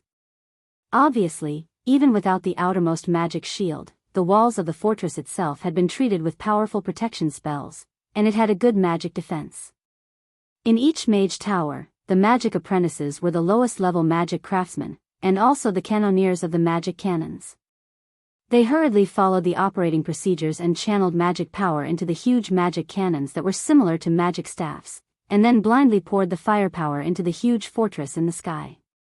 And the intermediate sky rank mages were busy in all the important parts of the mage tower. Usually, the mage tower rarely opened fire. After all, it would cause panic among the citizens, and it would also consume magic gems that were more expensive than gold. Without actual combat experience, all kinds of situations could be said to be endless. Solarian stood at the top of Duque's mage tower, looking at the scene in the magic mirror expressionlessly. As the full agent of Duque, she had almost 90% of the authority of this mage tower. She ordered expressionlessly, open all the elemental furnaces, and complete the magic charge as soon as possible. If this floating fortress doesn't roll away, then give it another shot. The higher-ups moved their mouths, and the people below broke their legs. Below them, there was a commotion. In the floating fortress of Naxxramas, if the dead could have any other color, it would be ashen. Unfortunately, it was not possible. "My lord, what should we do?" A lich bowed and asked Kel Thuzad. Kel Thuzad exuded a strange aura, and his red eyes flickered non-stop. In the end, his strange skull with two pairs of horns moved. "The mortals have indeed given us an unexpected surprise, but this does not mean that they are qualified to ignore the majesty of my lord. Go, spread the glory of my lord, and then we will go to the Iron Furnace Castle." It was as if a meteor shower fell from the sky. Every Alliance soldier knew that it had nothing to do with beauty and nature. It was a huge patchwork monster, or a large zombie monster. Storm City could protect hundreds of thousands of people in the city from harm, but it could not protect the civilians outside the city. William was helpless as he watched the gigantic floating fortress fly away from Stormwind City and wreak havoc in the surroundings. William's irritable side came out. When the lives of his people were threatened, his ghost wolf roguish personality took over. He punched the solid battlement, and the terrifying force caused cracks to appear on the battlement. "Gather our soldiers. Let the royal knight set off first. I want to destroy those damned bones." "Please wait a moment. Your Majesty, you should at least wait until Kudran's Griffin Legion arrives." Right. It was best to wait for those ferocious birds. At least I won't be bothered by the gargoyles. Cervantes, who was the first to speak, had no problem with it. The problem was the second person who spoke. That person had a lazy voice, and it gave William a headache, especially the Earl of Stormwind insignia on his chest. Yep, it's Onyxia. She had been left by Duque to work for William. Duque had beaten her up with the dragon-taming whip a few times before she agreed. However, one of her requests was that Stormwind had to give her a proper name when ordering her around. Hence, there was one less Countess Katrana and Risto, and one more Countess Onyxia. Although it was a little pitiful for the Princess of the Black Dragon to only be a countess, she was considered to have entered the alliance openly. Because of this, Duque had set 3 rules for everyone during the alliance meeting. She could work for them, but she had no say in any of the decisions. She also put forward a strange condition: she refused to be ridden by any male, and only agreed to let a few queens or the high priests of the night elves sit on her dragon saddle. William had a lot of respect for Cervantes, a heroine who stood up for her compatriots when they were in despair. He suppressed his anger, gritted his teeth, and nodded in agreement. All right. We'll deal with those despicable bones when everyone arrives. William's eyes were still fixed on the floating fortress. Waiting was painful. By the time the Griffin army from the Reedridge Mountain and the Watchtower arrived, Naxxramas had already wreaked havoc outside Stormwind City. Although William tried his best to evacuate the people, more than 50,000 people were killed in a short span of 24 hours. Most of them had been turned into zombies or skeleton soldiers. Gold's Higher Town, south of Stormwind City, was completely razed to the ground. This also meant that the railway hub that ran through Stormwind City had been destroyed, and the railway traffic was paralyzed. Kel Thuzad also ordered an attack on the Northshire Abbey, and destroyed 5 of Stormwind's new army camps. When more than 1,000 griffins arrived, Onyxia let out a long cry and flew into the sky. Together with a dozen pure-blooded fire hawks, Naxxramas began to recall his troops and flew towards the north. In 3 days, Stormwind had left nearly 100,000 undead, and the ground was full of devastation. The problem was that even though the Alliance had gathered thousands of air forces after 3 days, they still couldn't do anything to this floating fortress. The terrifying negative energy magic cannons caused a barrage of bullets so dense that even Onyxia didn't dare to rush over, let alone the pure-blooded fire hawks and griffins. The Alliance's air force sent Naxxramas off almost all the way, from the Elven Forest all the way to the north, across the Scorching Canyon, to Loch Moden, to the wetlands, across the straits, to the destroyed Torrent Fortress, to the Eagle's Nest Mountain, and finally into the eastern Plaguelands. Every time they arrived at an Alliance settlement, Naxxramas would drop a large mass of shadow energy from the air, then drop a group of undead soldiers as seeds, and start a massacre everywhere. They weren't afraid that the Alliance would kill off their airborne troops. After all, they were all worthless bones. It wasn't that the Alliance didn't know that this move of Kel Thuzad's was most likely to tie up the Alliance's forces and reduce the pressure on Nefarian in Blackwing's nest. But the Alliance couldn't come up with a better solution. Because the Alliance didn't have the corresponding measures to fight against Naxxramas. They could only let the Blood Elf archers led by Sylvanas ride dragon hawks, and the Dalajan mages follow Naxxramas. They also did their best to coordinate with the troops on the ground. In the middle of January, something even more disgusting happened. The Amani trolls hiding in the depths of the southeast of Long Song Forest, and the trolls in the east of Stranglethorn Vale, who believed in the evil god Hacker, caused trouble at the same time. It could be said that there was no mastermind behind all this.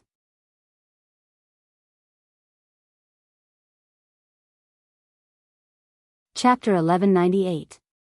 These days, the Alliance held meetings almost every day. Everyone was glad that Duque had left most of the strong people in the hero group behind at the critical moment, but they were also worried about Naxxramas' shameless tactics. Obviously, what Duque said before he left should be correct. Arthas, who had become the Lich King, had not yet awakened. If an enemy came, it would at most be Arthas's adjutant, Kel Thuzad. The problem was that Kel Thuzad was also very disgusting. If the Lich King was excluded, the Alliance and the Scourge army would set up a battle formation, and the Alliance's millions of troops would definitely beat the Scourge army to pieces. But Naxxramas was leading the alliance's main force in circles. If they didn't care about it, it would create a 1,000-mile undead paradise.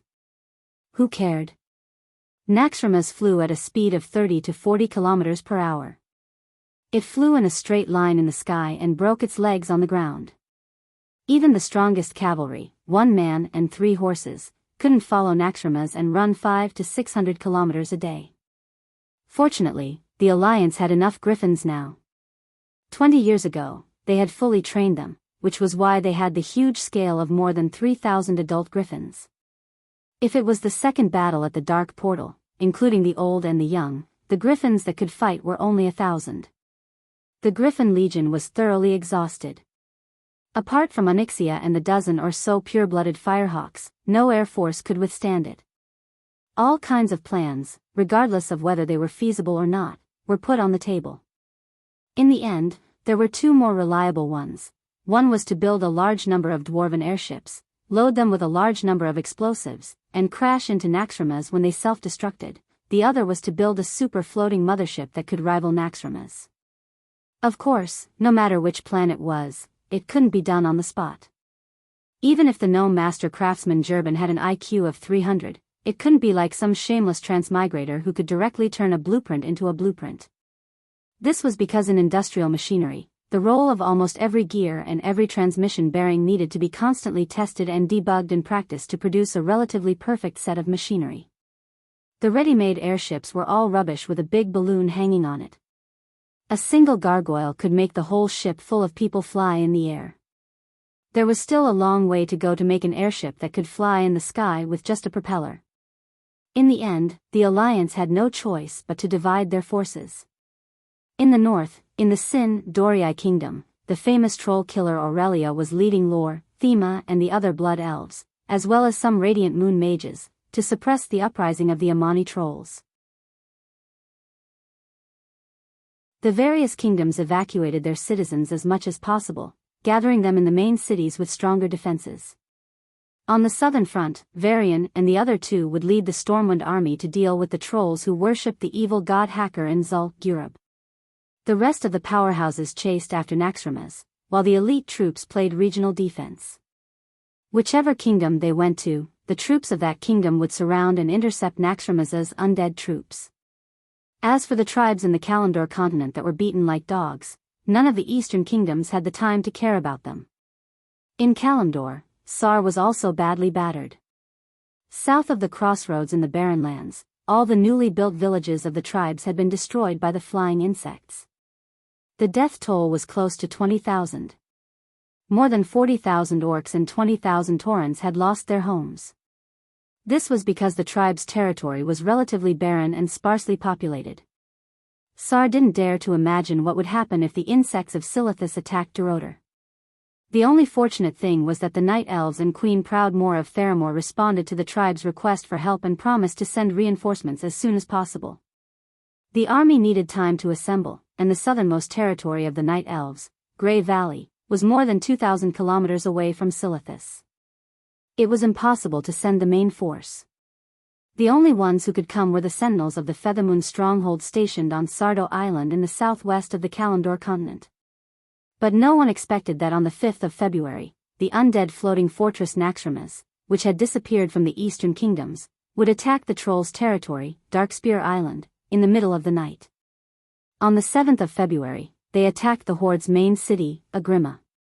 On the 10th of February, they attacked the Tauren's main city, Thundercliff. Because the Horde seriously lacked long-range attacks.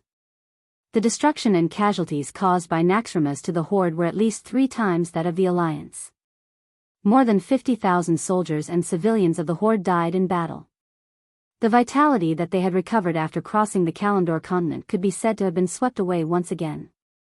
On the 11th of February, after almost sweeping Thundercliff, Naxxramas turned around and seemed to be ready to attack Agrima again. Sal, who was almost forced to a dead end, finally officially announced that he would accept the Forsaken into the Horde and continue to provide support for the Horde's mage corps. When Anastrian led the former members of the Silver Moon Council to repel the attack of Naxxramas in Agrima, the orcs burst into thunderous cheers. Unfortunately, Sal couldn't laugh. This was because the deputy commander of the alliance, Turalian, who now had full authority over the alliance's military, sent a diplomatic note, announcing that the alliance reserved the right to investigate the Forsaken leader, an Astrian Sunstrider, for defecting to the Scourge army, betraying Kuel Salus, and creating a large number of crimes against the living. The relationship between the alliance and the horde suddenly fell to a freezing point. The Night Elves and Theramor's reinforcements all stopped. In fact, it became the horde alone against the swarm from Silithus. They didn't know what was wrong with those insects, but they only attacked the horde and did not touch the alliance's Feathermoon stronghold and Theramor. This was obviously to drive a wedge between the alliance and the horde. In Lordaeron City, after hearing the battle report, Turalian was silent for a long time. In this magic version of the online conference, Turalian sighed as he looked at the alliance's big shots in the magic mirror. Basically, I can confirm that this is the work of Jaden the Swindler. Only he can link up with so many terrifying forces to attack the alliance and the horde together. Is there any way to solve this? Queen Jaina asked. Turalian shook his head. Please forgive me for being slow, but I can't think of any good ideas. Tyrande also sighed. Can we only wait for Duque to deal with Nefarian and come out? Since none of us have any good ideas, it seems that this is the only way. The big shots of the alliance fell into the deepest silence. Duque, who everyone had high hopes for, was having a headache.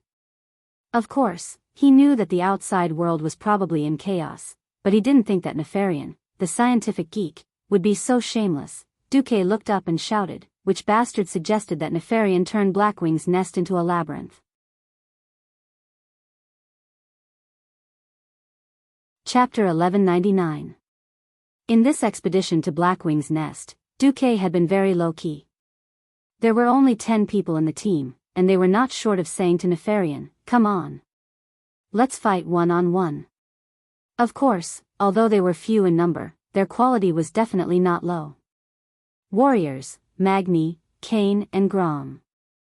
Paladins, Gavin, Rad and Tyrion. Mages, Duque and Alicia. Rangers, Vanessa. Rogues, Vanessa. Priests, Kalia. Excluding these guys, there were a total of 4 people with divine weapons.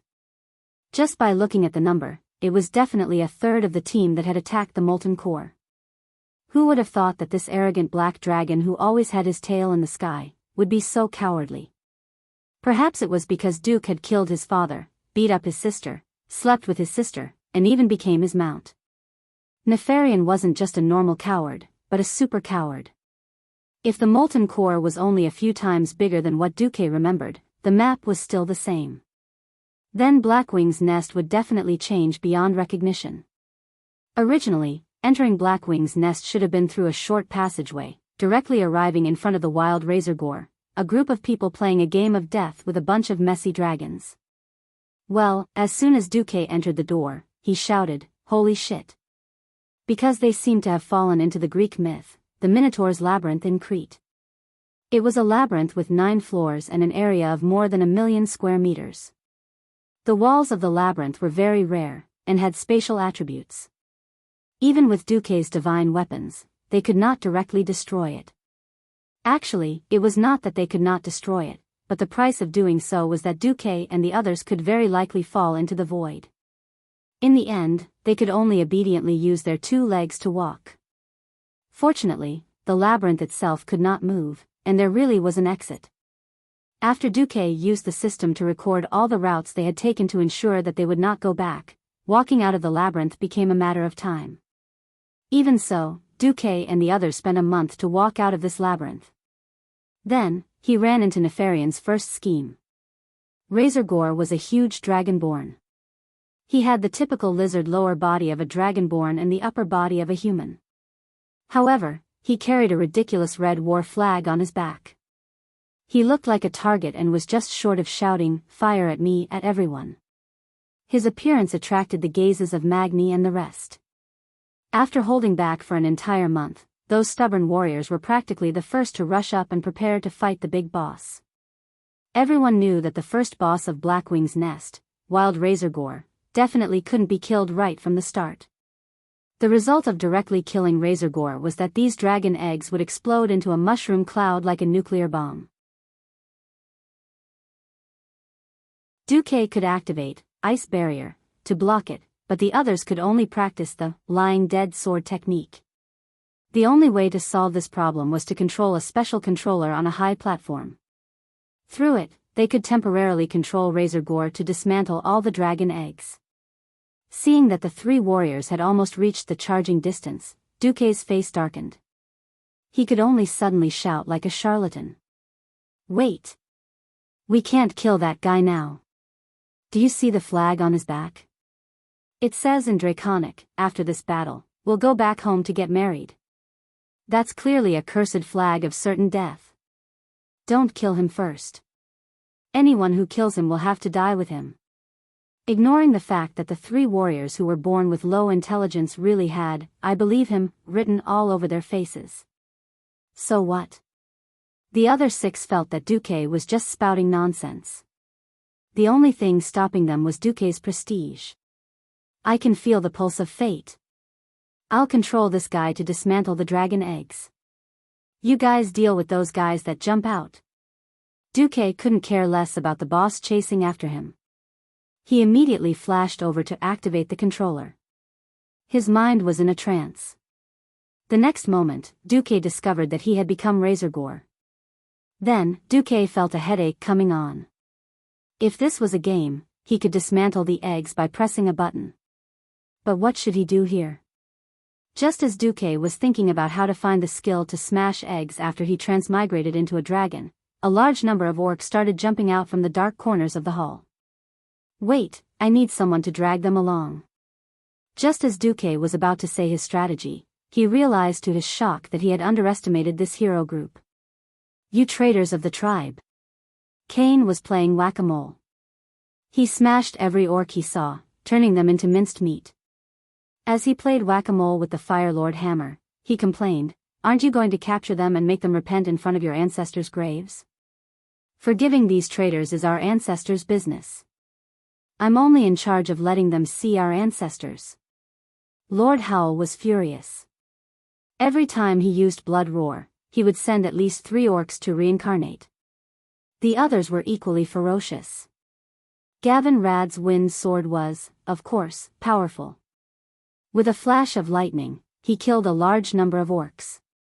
In the game, the players were unable to deal with the increasing number of orc assault teams, so they had no choice but to have a warrior drag a group of monsters to run in circles. In reality, these people who wrote about heroes being butchers were too ferocious. At the very least, they could kill one with one arrow like Windsor. Why would they still need to pull a train? They could just clear the field. Just like that, Duque was able to leisurely scan Razorgore's brain, which had a very small capacity, and find the divine skill of opening dragon eggs hidden in his memory. Then, he could easily destroy all the dragon eggs on the field. After dealing with the dragon eggs, this boss was a weakling. When Duque announced that he could deal with this guy, the group of bastards practically swarmed him. You're stabbing the boss? What a coincidence. I'm stabbing too. How about we do it together? Sure. Let's stab together. The 4 godly weapons, Duque's moral integrity, Ashbringer, Firelord's hand, and Thunder's fury, continuously shone with a radiance that belonged only to them. The result of the 4 beasts attacking together was that the number 1 boss of Blackwing's nest could not last more than 10 seconds before he died. The moment the wild Razorgore died, the Blackrock orcs that had swarmed him scattered in fright. "Come back. You bunch of cowards. Have you all forgotten the glory of the Blackrock tribe?" Grandpa Howl flew into a rage.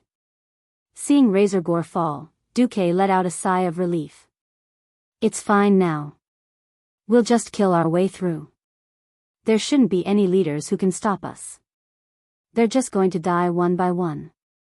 Duque cursed in his heart. If they could attack together, why did they have to die one by one? The next moment, the wall leading to the second boss suddenly collapsed, and 4 powerful auras surged out. Duque's face was stiff. "Pretend I didn't say anything."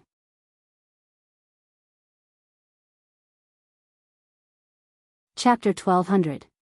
The second was the fallen red dragon Veristaz. The third was the draconic beast Broodmother. The fourth was the adult black dragon Fillmore. The fifth was also the adult black dragon Ebonrock. It could be said that other than the fallen red dragon, if the other bosses came one by one, they would definitely be sent to their deaths. But if they came together, it would be fun. The ancient red dragon Veristaz's movements were incomparably ferocious. A pair of scarlet claws tore through the wall in front of him as if it was a piece of paper. He was clearly using the most direct method to tell Duque and the others what an ancient beast was, but his mouth was muttering something that made one's heart ache. Duke Marcus. It's too late.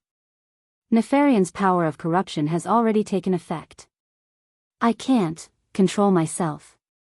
His hatred and anger have made me unprecedentedly powerful. Run, mortals. The anger of the Blackstone King is surging in my blood. Please, I beg of you, run before I lose my mind. The black flame is burning in my heart, I have to release him. The pitiful ancient red dragon begged Duque and the others to escape, but his companion did not appreciate it. The black dragon Fillmore pounced and pressed his claws on the back of Veristaz's head, laughing coldly. Idiot. Since you've fallen, you should enjoy the pleasure of falling. In the name of the great black dragon King Nefarian, go. Kill these invaders. Red-skinned slaves. Ah. Flames, death, destruction. You mortals, let Lord Nefarian's power. No, I want to fight. Alexstrasza, help me, I must fight to the end. The red dragon desperately prayed to the queen he worshipped and believed in. Unfortunately, his queen was destined to be unable to answer his call. This was because Alexstrasza was either trapped in the void battlefield in the universe, unable to leave, or she was dealing with the Silithus bug tide. Nefarian's trap and the whispers of the ancient god Enzos were a terrifying combination that easily exceeded the limits of his willpower. Veristaz, who was crying dragon tears and uttering the most unbearable words of repentance, pounced on Roland. On the other side, Magni, Grom, and Cain shouted the same name, Duque. The more dangerous the situation was, the more they needed a clear order and a unified will. At times like this, even the wrong order was 10,000 times better than doing nothing. Duque's expression was firm and his gaze was firm. Every word he said was like a lighthouse in the dark sky, guiding everyone's heart. Old Bull Dragon Beast, Shorty Double Flight, Gavin Red Dragon, focus fire with me. There were only 10 people, yet they had to face 4 bosses at once. If it were any other team, they would have already chosen to bow their heads to fate and await death in despair and fear. They, on the other hand, had gone through so many trials and tribulations along the way. When had they not faced terrifying existences that transcended the mortal world as mere mortals? The Lich King, Archimonde, Ragnaros, he wrote his will again and again, but every time he came back, he would throw it into the wastepaper basket with a bitter smile. Looking back, he felt a sense of relief in his heart. A true warrior dared to face the most terrifying life. In the face of evil, someone had to stand up. Since fate had chosen him, then he would use the brightest smile to face the darkest and most hopeless situation. As long as he believed in Duque, he might once again be able to turn the enemy into ashes in the blink of an eye. Ha ha ha ha. Who was laughing so boldly? Ha ha ha ha. Who was it that was facing a tragic death? At this moment where time seemed to stop, everyone in the team suddenly let go of everything. No race, no gender, no occupation. Come on. Let's hurt each other. Let your Grandpa Bull teach you what it means to fight. Cain charged forward violently, crashing straight into the dragon leader, Broodmother Leroy. The 2 huge humanoid creatures crashed into each other like Mars crashing into Earth. This was a clash of strength against strength. This was the purest form of violence between males. The moment the 2 of them crashed into each other, there was a muffled sound like an earthquake. The next moment, both of their feet sank deep into the solid ground. Their muscles swelled, and their veins popped. In just a short second, they had fought countless rounds. Shifting his center of gravity, turning his hand to capture. In the end, Old Bull's technique was better. With a swift twist of his wrist, he grabbed Broodmother Leroy's neck, and then pushed the dragon leader to the exit of the labyrinth like a bulldozer. Gravel flew everywhere, and he pushed the dragon leader to the exit of the labyrinth in one breath. That shorty, Magni, was even more awesome.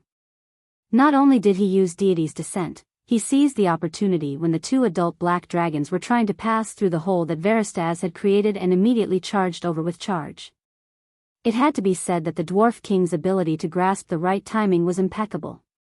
It should have been 3 giant dragons rushing in one after another into the hall where first boss Razorgar was, but the Dwarf King had let Valistras in, and then moved to block the opening that wasn't too big. A normal powerhouse wouldn't be able to become a door god, but the enlarged Magni was the size of a 1-story house. He used his height and width to block in front of the 2 black dragons. If it was someone else, the 2 black dragons would probably have broken through. But Magni was wielding the famous flaming demon hammer. Breaking through meant that they would have to engage in close combat with Magni. Facing that divine hammer that stood at the pinnacle of the fire element, Firemo and Ebonrock were afraid. They decisively unleashed their dragon's breath at Magni. Who knew, God's Descent was the most impudent move. In this state, the Dwarf King was practically immune to magic. In addition to the fire resistance that the flaming demon hammer gave him, before the effect of God's Descent ended, even a god wouldn't be able to burn him easily. The darn shorty was smug. Come on. Continue acting. Do you want to come and fight with me? Magni almost made the lungs of the 2 black dragons explode from anger. But so what? Before Magni's enhanced state ended, he was undefeatable. However, everyone's focus was still on the battle between the remaining 8 people and the fallen red dragon. Valistras, the infamous fallen red dragon that had caused countless guilds to disband and left countless players with painful and unforgettable memories, was the key to the entire battle. Ha! Master Howl leaped over with a violent aura, scaring Duque so much that his eyeballs almost popped out of their sockets. Damn, you're a weapon warrior, how can you tank a boss? The next moment, Gavinrad's sword slashed over, and it was as if a storm had been stirred up. The powerful nature attribute damage easily attracted the red dragon's attention. Remember. Little red dragon, the person who killed you is called Gavinrad.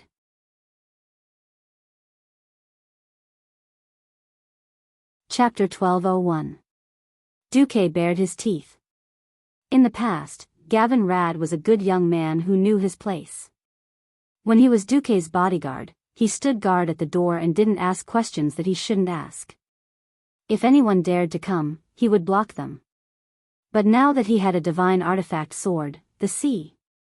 They were all King wild. At least, that was what it looked like.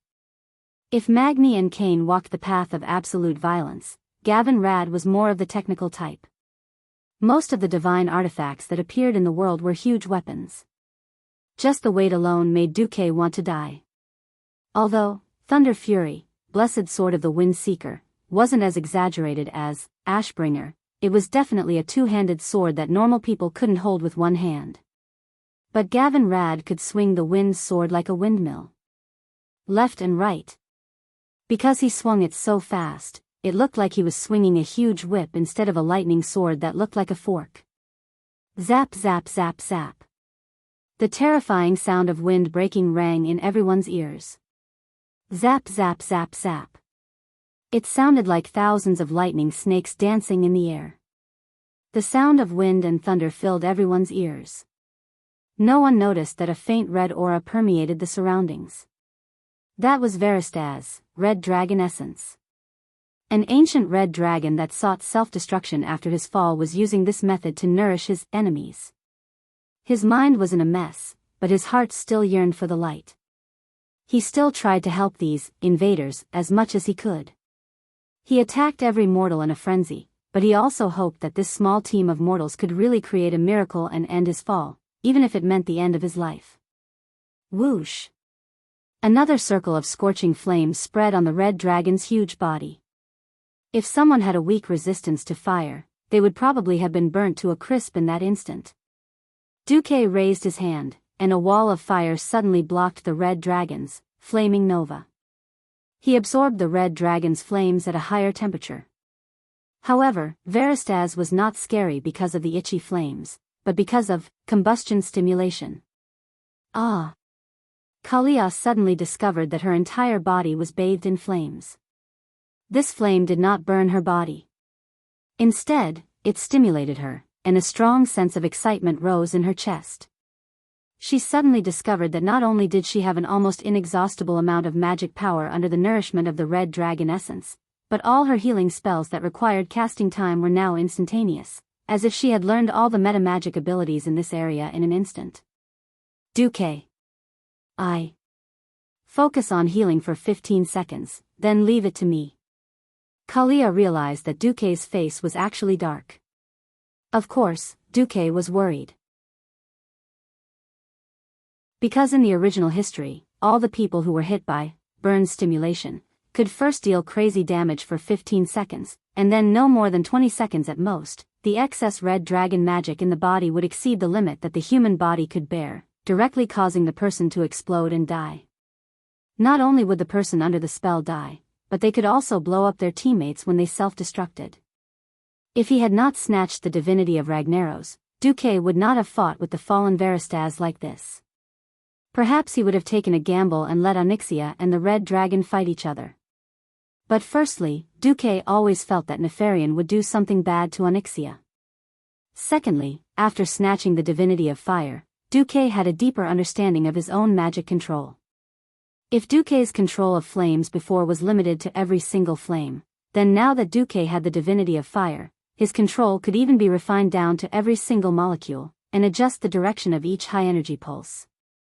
Kalia cast spells nervously, but the feeling of terror and unease of having a ticking time bomb in her body filled her heart. She could still cast spells without any disorder purely because she had absolute trust in Duque. If Brother Duque said to leave it to him, then leave it to him. If it weren't for him, I would have been a dead person 15 years ago. For some reason, at times like this, it was easier to recall the past. Kalia suddenly thought of the ice rose that Duque had given her, of Duque's grand marriage kidnapping, of the 10 years of freedom that he had given her, and at some point, Kalia's eyes were already filled with tears, and they almost burst out. Duque, I really have never regretted it. Huh? Duque did not have the time to care about Kalia's maiden heart. A pair of fiery big hands were directly placed on Kalia's back. He was using his superior elemental control to control Kalia's magic circuits with a half-hearted effort. Where is it? Duque firmly believed that there would not be a self-destruction for no reason.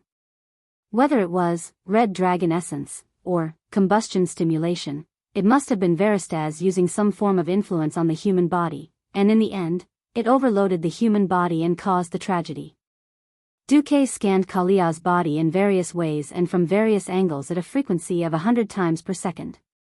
Kalia felt a strong sense of shame for no reason. It was not just like a pure girl suddenly being viciously violated by a hooligan. It was more like selling her body and soul on a deeper level. Kalia's entire body trembled, but she still did not resist. She stopped casting spells and leaned back almost backwards, relying on the support of Duque's hands to keep her standing. Where? What was the key? Large beads of sweat seeped out of Duque's forehead. Suddenly, Duque had a discovery. Ha! Duque scolded softly. He pushed with all his might, almost causing Kalia to fall forward. But the effect was obvious. Everyone could see that between Kalia's white breasts, a fireball the size of a baby's fist seeped out as if it was seeping blood, and suddenly shot out. Bang! There was a loud sound. It was a terrifying explosion caused by the purest fire elements accumulating. Damn it! The concentration of fire elements is too high, causing the human body to become a large fire elemental door? Duque muttered. At this moment, Kalia was in Duque's arms in a standard princess carry position, panting heavily. She knew her own body best. It was obvious that she had been hovering at the gates of hell just now, and it was purely Duque who had pulled her back. Duque. I believe in you, oh, forever. Korea said with a smile. Suddenly, Gavin Rad screamed, Boss. Boss. I've been hit by that thing too. Do I have to be carried by you in a princess hug to survive? 18 seconds later, Duque kicked Gavin Rad flat on his face, and then a ball of fire jumped out and exploded.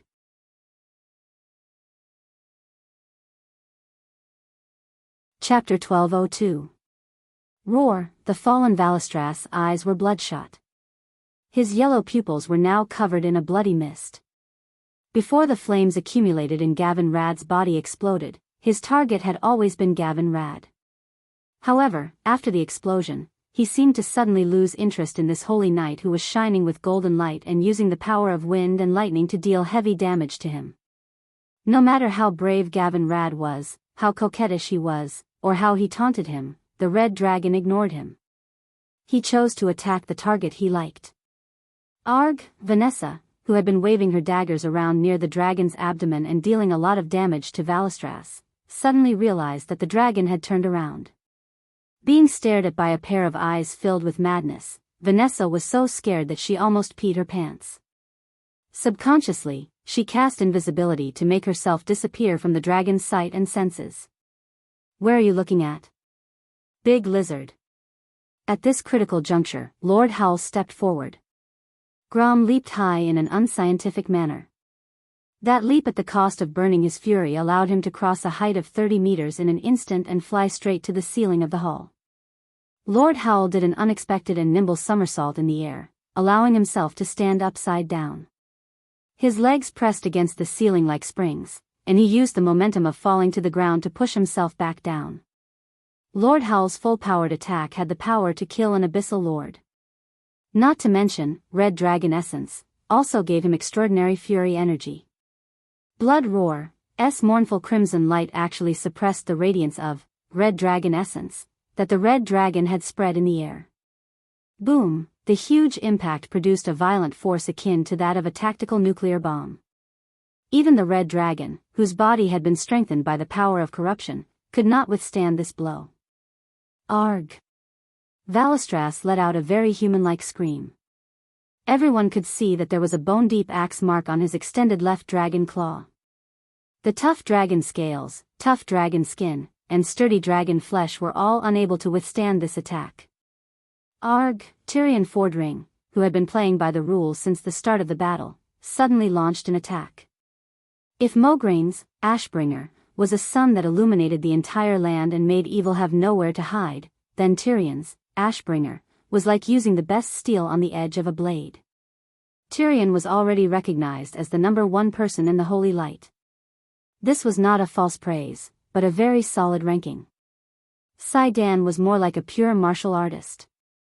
His understanding of martial arts was above that of Holy Light. Gavin Rad's talent had gone awry. He was now more like a thunder warrior than a paladin. Turalian's Holy Light was the weakest among the 5 Silver Saints from the very beginning because his specialty was in commanding an army. If he had not inherited Lothar's Quell Zerum, his combat power would probably only be second-rate. The purity and strength of Theon's Holy Light were far superior to the other 3, but he still used the Holy Light in his body in a stingy way. Now, he was using his performance to tell everyone why. The bright Holy Light was long, narrow, and beautiful. Theon wielded Ashbringer as if it were a paper fan, splitting the hall that was filled with a scarlet aura into 2. The golden sword light fell, and the space seemed to be strangely distorted. The fallen ancient red dragon moved its body, and a line of blood that emitted golden light appeared along its shoulder and the wound on its left claw, running across its entire claw. The golden line continued to extend backward, leaving a dazzling golden ripple in the air. It swept across the hall, which was quite small for a dragon. Wherever it passed, the benches that should have been used by Razorgore's orcs were broken in rows. With a crisp crack, the golden line swept across the scorching western wall of the hall. The perfectly straight and slanted black line on the wall rapidly expanded in a few seconds, turning into a bottomless ravine. Time seemed to stop at that moment. The huge dragon claw hung limply. Its muscles, tendons, and bones had been completely severed. Only a small piece of tough dragon skin was left holding it together. Veilastras, who had suddenly lost his balance, fell face first onto the ground. He was in an extremely sorry state. The red dragon's fall was like sending itself to the back of its neck. How could the powerhouses let go of such an opportunity? Gavin Rad was the first to pounce. His divine artifact sword was wrapped in bright purple lightning. If the wind sword was replaced with a hammer, he would be the god of thunder Thor. Lightning flashed, and thunder rumbled. Gavin Rad's full-powered attack directly pierced the weakest joint between the dragon's neck and body. Ah! As Veilastras screamed, his long, snake-like neck snapped in half and bit Gavin Rad out of reflex. Holy light rose, and Gavin Rad activated his invincibility. Even though he was protected by the holy golden light, his sharp teeth still bit the light shield, producing a terrifying sound that made one's teeth ache. Sasha suddenly used aimed shot, and the arrow, which had been charged up to the maximum, hit the dragon's jaw. It only stopped the red dragon for less than 1/10 of a second before the powerful bite was activated again. If the invincibility period was over, Gavin Rad would be finished. Boss. Boss. Do something. Or I'll die. Gavin Rad was so scared that he almost peed his pants. I'm coming. Duque came as soon as he said he would. With a flash, he appeared on the dragon's back. The divine artifact sword in his hand, which shone with flames and the light of wind and lightning, pierced into the back of Veilastras' neck through the terrifying wound that Gavin Rad had created. The spiral-like blade avoided the protrusion on the neck and pierced through the gap between two vertebrae, stabbing into the red dragon's cervical nerves. Sizzle. A strong electric current traveled along the red dragon's nerves to its entire body. The huge dragon's body immediately convulsed, and then it froze. A second later, Duque stood on the dragon's head and pressed down with his magic palm. Sensing that Duque was invading his spiritual world, the red dragon screamed in despair. No. No. It's too late. My memories have been erased, and half of my soul has been destroyed. I'll only be a slave to the Black Dragon King. Give up on me. I don't want to make my sins even worse. Haha. There's more than one Nefarian among the so-called Black Dragon Kings. Duque laughed as he raised a 1/5 of platinum high up. This is... Veilastras' pupils suddenly constricted as he felt a coercive force coming from above.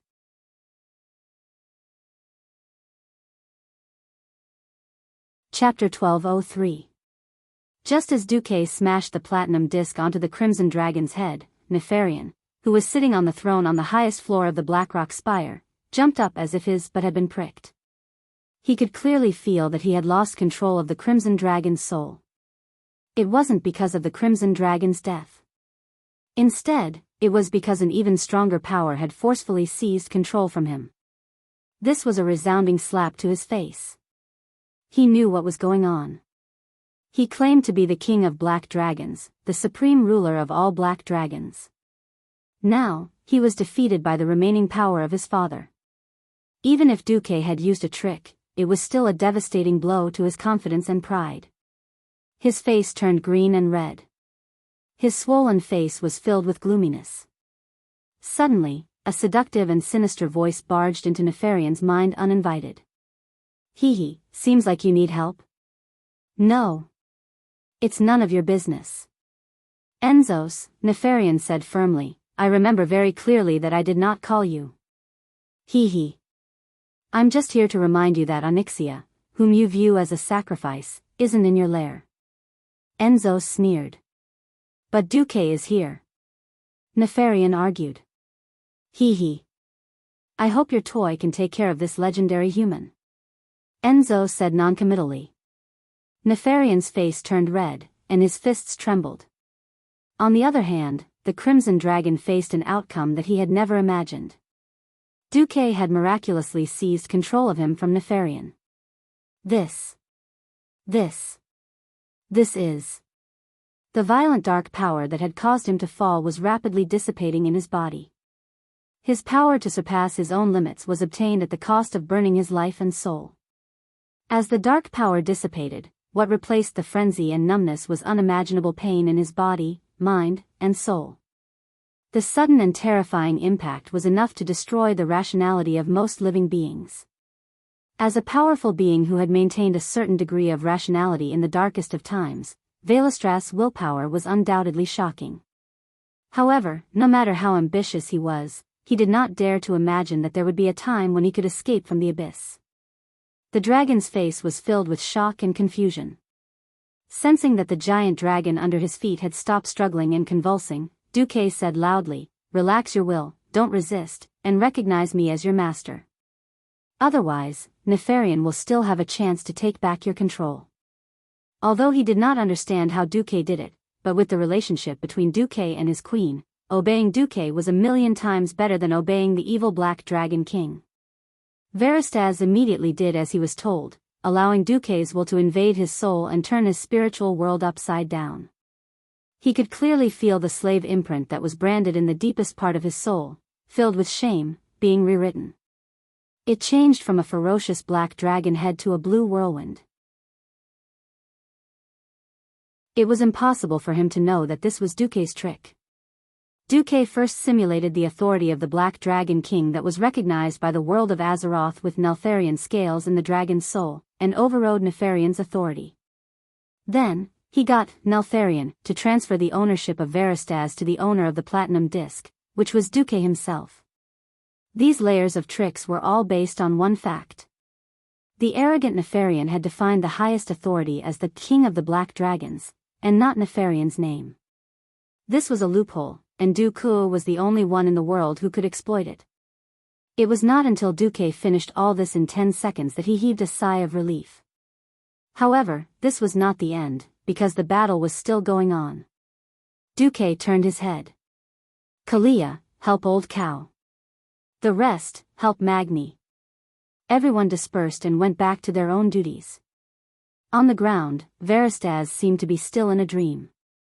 "I'm free? But..." Sigh. "Thank you, Duke Marcus. I'll try my best to go to the Dragonbone Waste myself."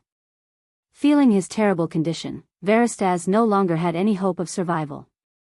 The berserk dark energy drained him too much, easily surpassing the limits of what an ancient giant dragon could endure.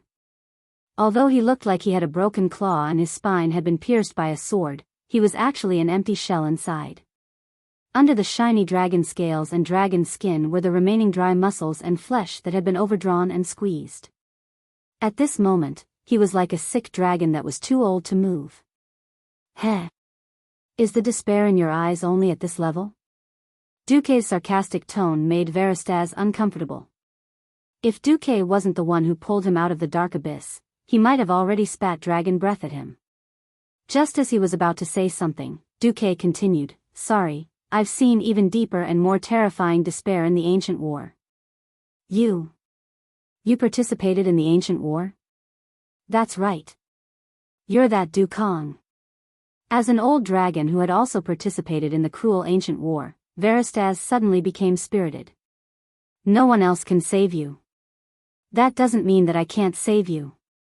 Suddenly, an emerald light of life appeared in Duque's hand. "This is..." The red dragon's vertical pupils suddenly constricted. Of course, he knew what it was. This was the life blessing of his most respected queen. With it, no matter how serious the injury, even if he was on his last breath, he could still be full of vigor and revive on the spot the next moment. His eyes suddenly revealed an endless desire for survival. But in the next instant, he gave up on himself.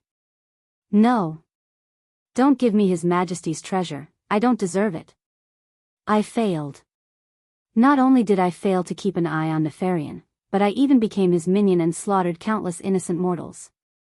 I'm guilty. Smack. The red dragon was slapped by a huge palm made of arcane energy. Enough. Do you really want to die like this and let the Doomsday Army have another bone dragon to control? Veristaz was frightened by this terrifying future, but he still hesitated. But my soul is damaged, and my strength can never return to before. Ignoring the opinion of this kind but strangely stubborn silly dragon, Duque directly pressed the Red Dragon Queen's life blessing into his head. Ah! Following the silly dragon's scream, a powerful life force was injected into his broken body, rapidly healing every wound on his body. His blood vessels that had been tortured by the violent power, his muscles that were bleeding everywhere, and his heart that was starting to fail, everything was reactivated by this life force. Enough. Stop calling me. If you really can't find a future for yourself, go be my woman's mount.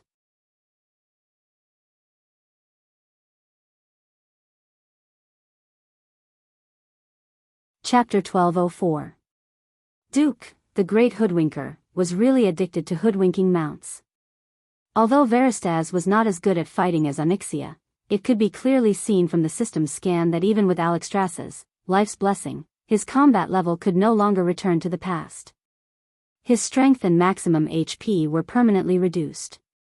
But in any case, he was still a powerful ancient dragon. Even a broken ship has 3 nails, and even if he fell, it would not be a problem for him to become one of the strongest adult dragons. The only problem was that the system indicated that Veristaz's soul seemed to be damaged, and he had lost the ability to cast spells and use ultimate transformation. In other words, he could only be a melee dragon and mount after he recovered. Duque sighed. He could not expect every dragon to be like Onyxia, who did not have to worry about being taken back after being tamed, and was also very capable.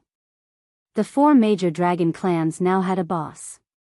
If the boss did not agree, the young dragons could not change sides. As for young dragons, unless they were brought to the Alliance army on a large scale, they would not be of any use. Powerful ancient dragons were the backbone of the major dragon clans. They were very precious, and they would not change sides for no reason. The only ones that Duque could trick were ancient dragons that had been in trouble. Veristaz's first reaction to Duque's shameless proposal to let him be the mount of Duque's woman was that he was dumbfounded. But on second thought, Duque already had Onyxia, who was stronger, and his subordination fell into Duque's hands. Was he going to let him be the second mount? At first, Veristaz was a little disheartened, but he did not know what to do now that he had lost his purpose of being a dragon. He could only nod. Thank you very much for giving me the life's blessing of my queen. I agree with your proposal, but before that, I have to go back to the Dragon Slumber Temple and report to Her Majesty. I belong to the Red Dragon Army, and all major matters in the army must be decided by Her Majesty. Duque nodded. Go. You'll only be a burden if you stay here. Say hello to Alexstrasza for me. Veristaz looked at his broken dragon claw that was starting to recover and smiled helplessly. Thank you for your understanding. But I'll just use life blessing for a while. I'll return it to you now. No need. Duque interrupted the red dragon. I was going to give up on this blessing. You're just in time. Duque was telling the truth. Alexstrasza's blessing was good, but it was no longer suitable for the current Duque. After obtaining the divinity of fire and wind, Duque was on the divine path, advancing towards a goal that belonged only to him. Perhaps in the future, Duque would have the characteristics of multiple elements, but Duque knew that it would definitely not include the life element of the nature element. Mages who used fire, ice, arcane spells, and wind and thunder to create destruction were destined to be incompatible with life mages who used healing spells. Transferring the blessing now was purely a favor at little cost. The red dragon hesitated for a moment before finally speaking. Actually, I know of a one-way path out of Blackwing's nest. You go first. Let's deal with Nefarian before we go out. After being reduced to a slave, the red dragon knew very well what kind of terrifying evil existed in Nefarian's nest. Valistaz was convinced of the mortal heroes like Duque who fought to eliminate evil. He no longer tried to persuade Duque. Instead, he lowered his head towards Duque and dragged his broken claws and wounded body out like a real cat. After dealing with the red dragon, Duque looked around and found that the situation was much better than he had imagined. Die. Die. Old Bull Kane continued to face Broodmother Lashlayer head-on. The thick totem pole had become even harder than a steel pillar under the blessing of the ancestor's soul. It met Broodmother Lashlayer's blade head-on without flinching. Both sides were originally on the same level of strength, but Old Bull had the blessing of Mount Hygel's equipment. In terms of absolute strength, he actually suppressed Broodmother Lashlayer. It seemed like a collision between Mars and Earth, but Broodmother Lashlayer was usually pushed back more often. After fighting against Archimonde and Ragnaros, Old Bull was even more adept at dealing with large monsters. After Duque gave Kane some pointers, Old Bull actually understood quite a lot. The huge double-headed blade slashed towards Old Bull's head. Old Bull moved the totem pole to the right and even raised the middle of the pole slightly to block the other end of the double-headed blade. Then, he used his freed left hand to give Broodmother Lashlayer a ruthless punch. While Duque and the others were dealing with the fallen red dragon, Old Bull had clearly punched Broodmother Lashlayer in return. One of the Black Wing's horns had been forcefully broken by Old Bull. His right eye was also swollen like a bun. Duque was dumbfounded by this. After thinking about it carefully, he realized that this was indeed the case. In all fairness, Broodmother Lashlayer was not very strong. This guy was just a guard dog that ate the terrain. Without the powerful traps in the hall that he guarded, he was at most a strong elite monster with a bit more HP. If it was just Old Bull alone, he might have had a chance to be exhausted to death because his HP was not strong enough. But with Kalia, things were completely different. Duque looked at Kalia, who was as beautiful as she was in the past. She swayed her graceful figure and waved her staff. She stood at an angle where she could see Kane, but Broodmother Lashlayer could not see her.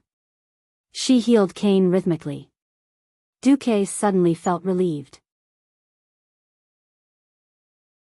He walked over lightly and patted Kalia's butt, causing the Queen of Lordaeron to let out a coquettish cry. Watch Old Bull. I'll leave this third leader to you too. That's right, Kane is thick-skinned. If anything goes wrong, you can abandon Kane and run first.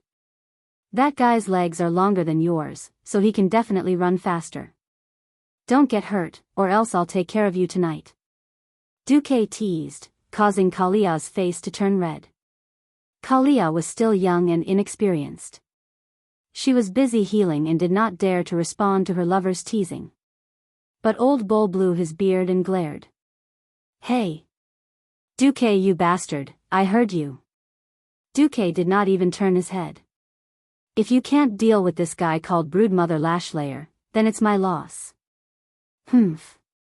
He did humph, but Old Bull was elated. He could deal with an enemy leader alone. Seems like Duque thinks highly of me. Duque flashed over and appeared beside Magni, who was blocking the door. It should be said that Magni was indeed the #1 warrior in the alliance. He was thick-skinned to begin with, and with Deity's descent, which lasted more than 5 minutes, he was like a bug in the game. Unless it was a boss whose level was much higher than his, he could easily single-handedly fight for 8 to 10 minutes without any support. But without Duque around, everyone was fighting in a mess.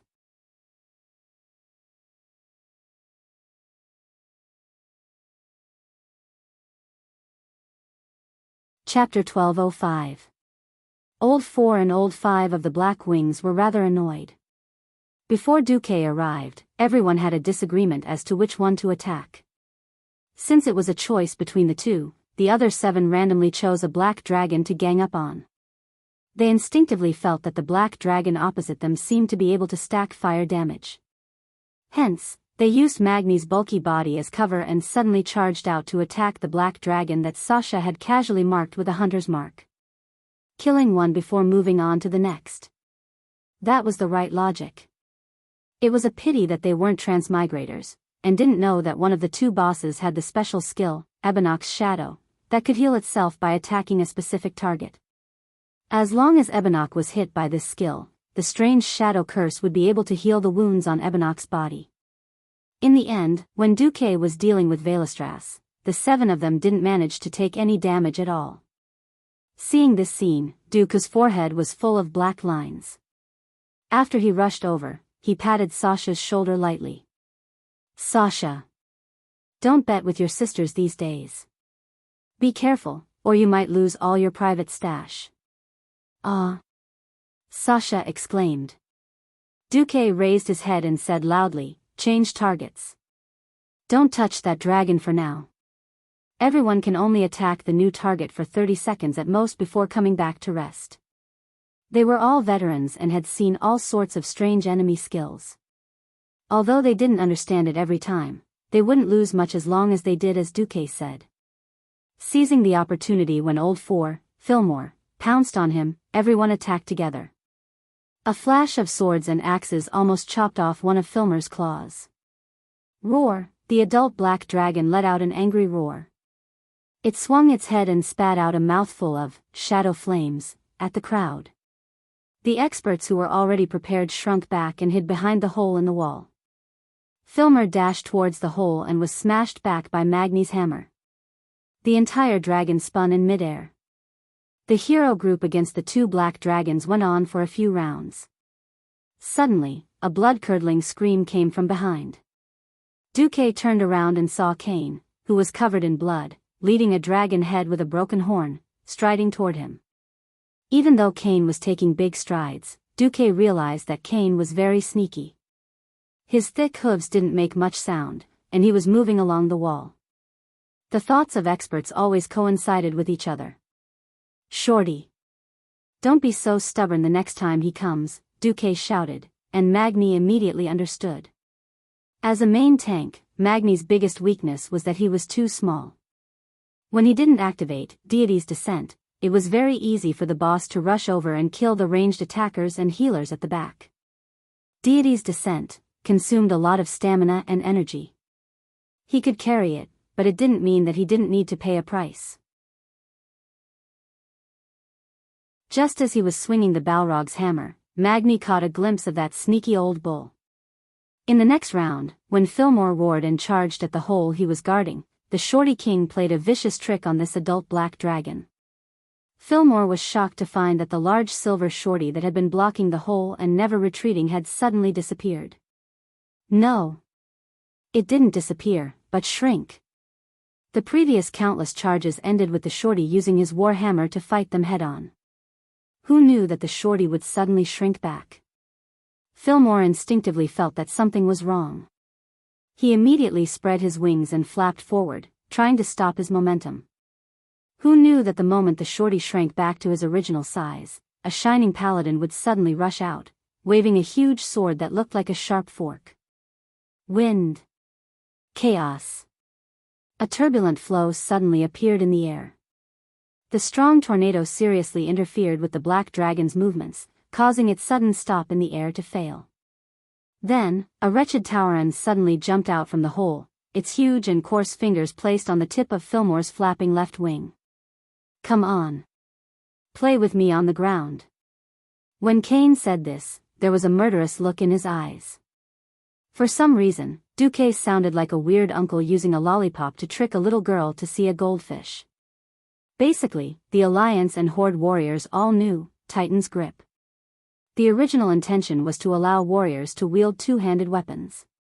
This skill that could greatly increase a warrior's arm strength and grip strength could be learned with hard work. The specific increase depended on the individual's talent and race's talent. Obviously, the Tauren had the most insane increase. Kane was also the most insane among the Taurens. Dooku could clearly hear the hollow bones on Fillmore's dragon wings cracking. A woo! Fillmore screamed and struggled with all his might. Being forcefully dragged over made him think of many bad things. Unfortunately, no matter how violent a little girl was, she couldn't withstand the strength of a real weird uncle. The old bull roared and forcefully pulled Fillmore down from the air with a movement similar to a shoulder throw, causing him to fall on the ground in an M shape. It wasn't that he wasn't reserved, it was just that the old bull was too violent. Fillmore, who was on all fours, almost instinctively struggled to get up. Who knew that the old bull would shamelessly raise his hands high up and viciously stab the thick totem pole into Fillmore's mouth that was filled with crisscrossed fangs, all the way to the depths of his throat. Ugh, woo. A woo. Fillmore let out a strange whimper, and the aftermath of the shadow flames flowed out from the corner of his mouth. The scary old bull was unmoved. He forcefully twisted Fillmore's head almost 180 degrees like a fried dough twist, and tried to twist it 360 degrees, as if he wanted to tie a slipknot on Fillmore's neck. Dragons weren't invertebrates. Although their necks were abnormally flexible like snakes, in reality, because there was a limit to how much each cervical vertebra could rotate, a dragon couldn't truly twist its neck 360 degrees. Forcefully twisting it would only result in the cervical vertebra breaking and the trachea twisting. Fillmore desperately tried to turn his body around, using his huge body to resist the twisting of his neck. At the same time, he tried to extend his dragon claws, trying to grab Kane, who was holding his neck. In the end, he couldn't reach it. Originally, he shouldn't have lost to a Tauren in terms of strength. For some reason, the moment he passed through the hole, there seemed to be some mysterious power that greatly weakened him. Fillmore thought that it was an illusion, until he slashed at Ebonok and tried to use the shadow flames to save him. In the end, that damn dwarf became bigger again and jumped onto his body to be beaten up. Only then did he realize that something was really wrong.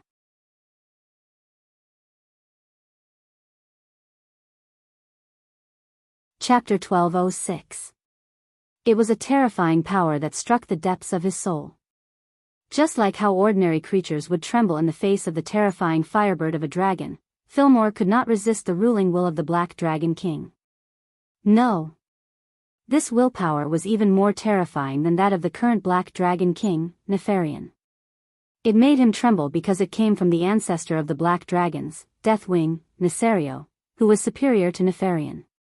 In the corner of his eyes, Fillmore saw Duke, who was laughing coldly, raising a platinum biscuit that only had a fifth of its original size left in his hand. Nesario deceived the 4 major dragon clans into injecting souls and power to create the soul of the dragon. Not only did he eliminate the eyesore of the Burning Legion, but he also laid the foundation for the black dragons to run rampant for 10,000 years. This was a widely circulated story among the black dragons. Every black dragon had the motto of being cunning and shameless. When he saw the platinum biscuit, he suddenly understood what it was. Unfortunately, it was too late. With the totem pole stuck in his throat, he could not even speak. No. Why? Ebonrock exclaimed. Duque did not do anything. He just lightly activated the power of the Wrath of the Dragon. This was already the cruelest killing blow for the 2 adult black dragons who had just been extremely arrogant. Wrath of the Dragon, Special Effect 3, Black Dragon Torture. As Nesario is the king of the black dragons, he is the ancestor of all black dragons. Activating this special effect can directly torture the soul of any black dragon descendant. The closer the distance, the purer the bloodline, and the greater the power. With this special effect, all the pure-blooded dragons in Blackwing's nest were trash in front of Duque. Theon raised the Ashbringer high and slashed it down. Fillmore, whose neck had been twisted like a fried dough twist, was not in his best condition. Even his tight dragon scales had relaxed due to the soul punishment.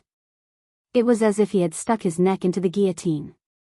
What the Ashbringer had to do was act as the guillotine for the beheading. Dragon blood splattered everywhere. Just like that, Blackwing Nest's 4th boss, Fillmore's enormous dragon head was separated from his body. On the other side, Ebonrock didn't last long either. With Magni's full force, the Hand of Savras, Balrog Ragnaros, hammered down on his chest. Vanessa, who was at the side, could clearly hear the crisp sound of the giant dragon's ribs breaking. The golden-yellow flames penetrated Ebonrock's chest, and one could imagine that the giant dragon's heart had most likely turned into charcoal. Gavin Rad was still afraid that Ebonrock wouldn't die. The Thunder Fury, Wind Chaser's blessed sword, fiercely stabbed into Ebonrock's throat, and with a desperate twist, he almost chopped off Ebonrock's head. Looking at the frozen black dragon, Magni exclaimed, "Wait a minute. Don't chop off the dragon's head. After I purify this guy's soul, I'm going to put it in my spoils of war storage in Steel Stove Fort. Hey! You all have spoils of war. Do you think I don't? Gavin Rad was unhappy. At this moment, a furious dragon's roar came from the depths of Blackwing's nest, and a black dragon that wasn't much smaller in size than the previous two giant dragons quickly appeared in front of everyone.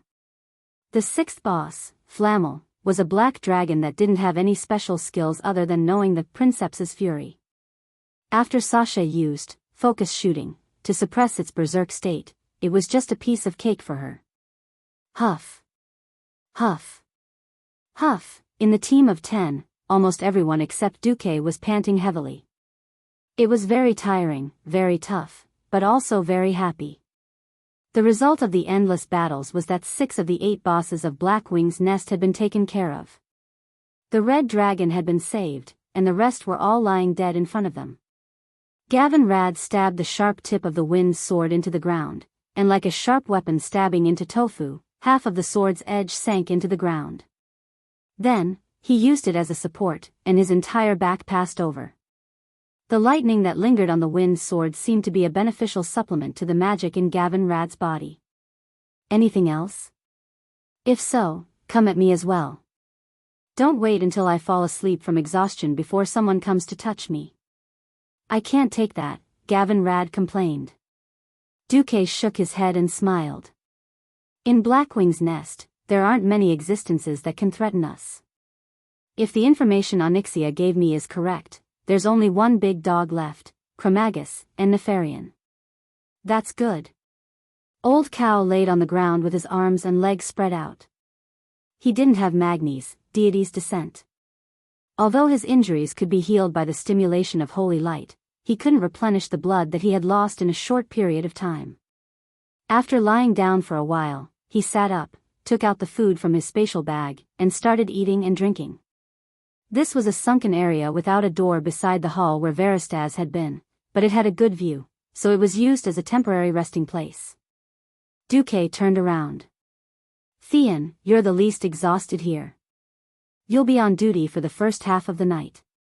Duque didn't have to worry about the Empress Dowager. Seeing him nod, Duque didn't say anything else. Vanessa, you'll be on duty for the second half of the night. Boo-hoo. Poor maidservant, you're destined to work hard. Duque ignored the maidservant's complaints and focused on collecting things.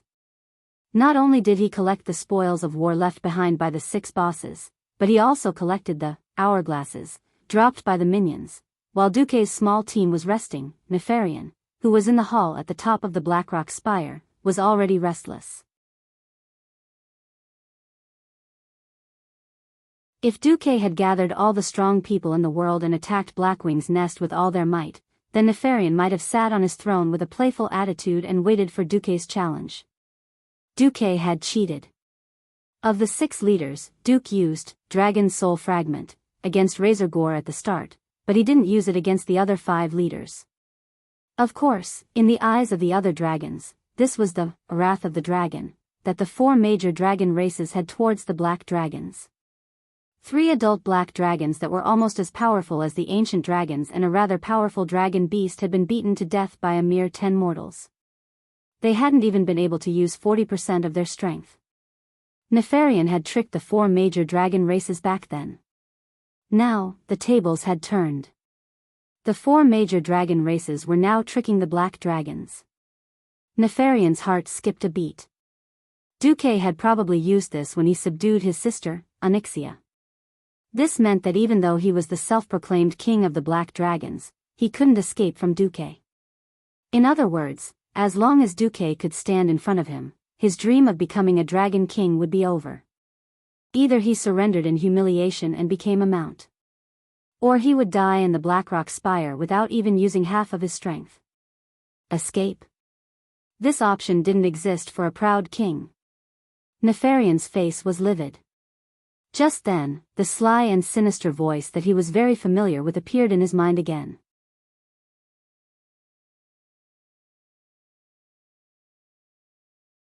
Chapter 1207. After Duque and the rest rested, they quickly advanced into Blackwing's nest. A brainless Blackwing goblin technician? One hit from the Fire Lord hammer.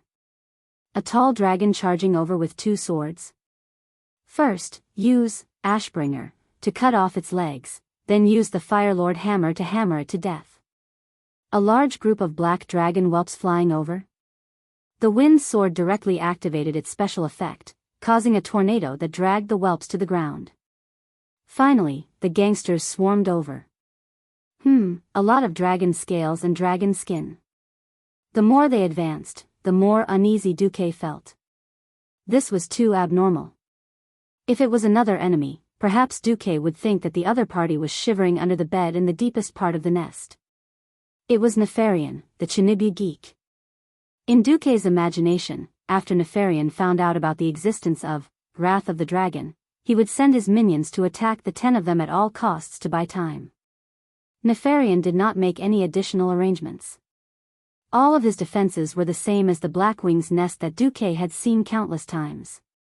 There must be a reason for this abnormality. Duque did not advance at high speed. Instead, he slowed down. Until the place where Chromagus, who was supposed to be the 7th, was gone. 3 natures of the door god, time and ignite. This phrase was regarded as a nightmarish legend among the players in the past, and it described how disgusting this place was. The dragon of the nature element, in addition to the disgusting, time lapse, skill of OL7, had left a deep impression on Duque. If they did not get wiped out 8 or 10 times, they would not be able to say that they had conquered Blackwing's nest. Now that the most disgusting boss in the entire Blackwing's nest besides Nefarian and the little red dragon had disappeared for no reason, it was impossible for Duque not to be alarmed. Haha. Most likely that boastful black dragon is afraid of us dragon slayers. Cain patted his chest and laughed. His laughter resonated with everyone. Powerful prey was always a man's most boastful achievement. Even a holy knight like Gavin Rad, who was supposed to be humble in theory, couldn't help but chop off a dragon's head and stuff it into his dimensional bag, much less the 2 chiefs and Magni. The team was brimming with an atmosphere of overconfidence. Duque was keenly aware of this and tried to dissuade everyone, but all he got was a verbal warning to be careful. Cain carried the totem pole and walked in front, while Grom tied his bloodhowl to his back. As the rear guard, Gavin Rad carried his wind sword and whistled frivolously as he followed them. Wrath of the Colossal Dragon was a great counter to the Black Dragon race. It was so big that the heroes were a little off guard. If this was in an anime, it would be a death flag.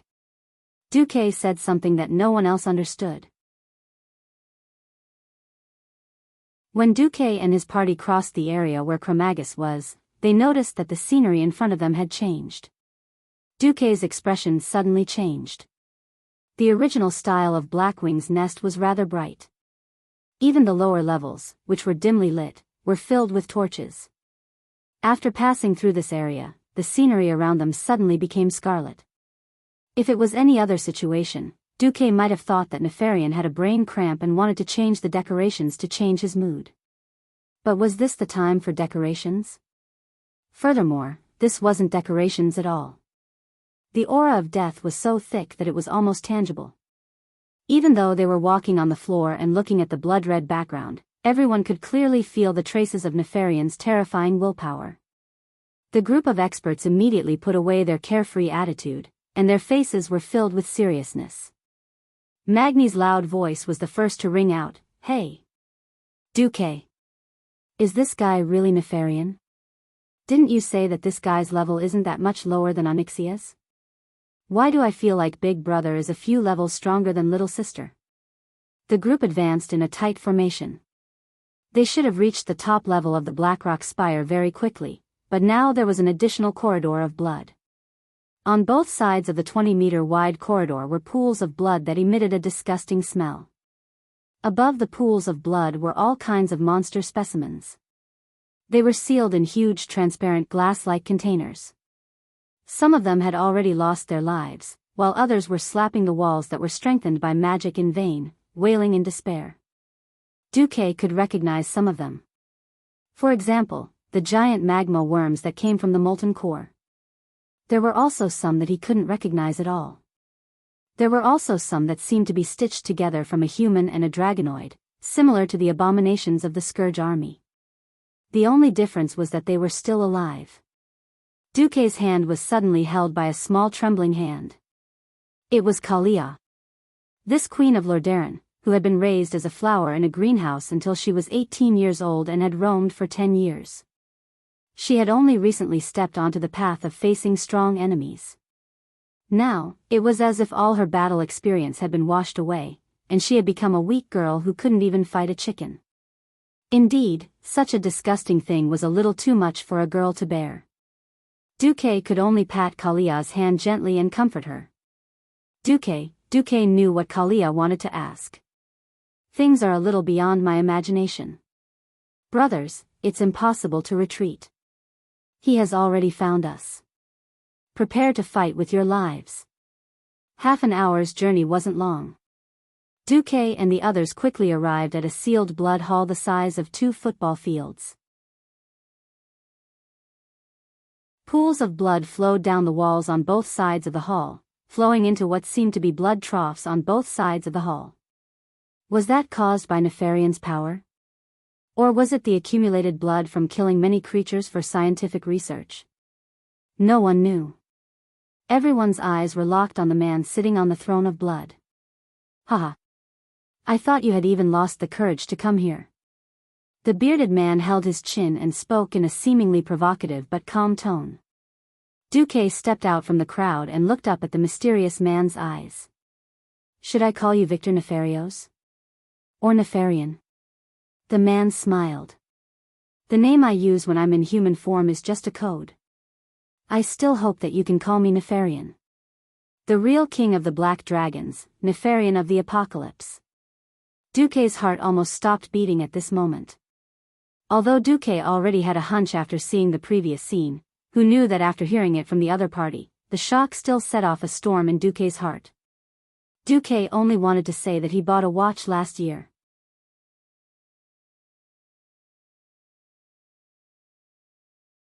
Chapter 1208. Nefarian's Blackwing Nest and Nefarian's Apocalypse, Blackwing Blood Ring.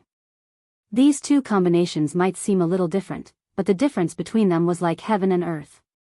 In the game, one was a level 60 instance dungeon, while the other was a level 85 instance dungeon. Duque's average equipment for Mount Hyjal was not even at the entry level. If Nefarian had really transformed into Nefarian's Apocalypse, which was supposed to appear 10 years later, then there would be no need to fight. They could just surrender. Duque's hands were trembling, and a large amount of data was pouring down on his retina. The system's warning tone was beeping non-stop, and his eyes were filled with crimson warning words. Warning. An unknown protective shield has appeared on the humanoid Nefarian. According to calculations, there is an 21% chance that he will be immune to the power of Wrath of the Dragon. Warning. Warning. Nefarian's Apocalypse matches the level 85 boss in the host's memory by 11%. If it really is the boss, the host has a 99% chance of being wiped out. It is strongly recommended that the host avoid it. At the very least, leave its territory and fight for a chance of resurrection. Duke sucked in a breath of cold air and his face turned green, but he knew he could not retreat. At this moment, Duque's mind was filled with all sorts of thoughts. This was not a game. If the team was wiped out, the essence of the alliance would be gone. Not to mention that there were still 3 women here. He could resurrect, but what about them? Calm down. Duque. Calm down. How could this happen? Nefarian's sudden increase in strength was undoubtedly the work of Enzos. The problem was, would Enzos die so easily? Why would he level up Nefarian for free? This was not an increase of 10% or 20%. It was an increase of 3 levels, and his strength had multiplied several times in one go. Could it be that during the Cataclysm, several ancient gods had placed their bets on Nethario, but now that Nethario had been killed, they placed their bets on Nefarian? But that shouldn't be happening now. According to history, the imprisoned ancient god Si Thun would not be able to restrain himself and would be the first to jump out and court death. As the first ancient god to go into battle, Si Thun's performance was remarkable, but it was precisely because of Si Thun's failure that Zoth and the other ancient gods bet on Deathwing Nesario to set off the cataclysm. Duque smelled a strong conspiracy. But the best actor was still the best actor. On the surface, Duque was cold and arrogant.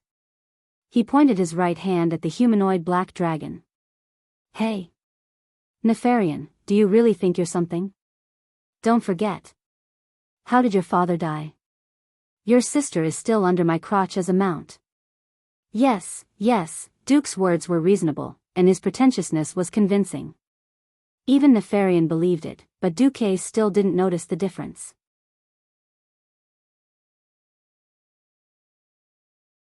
What he didn't know was that Duque had stretched out 2 fingers. The pupils of Duque's comrades suddenly shrank.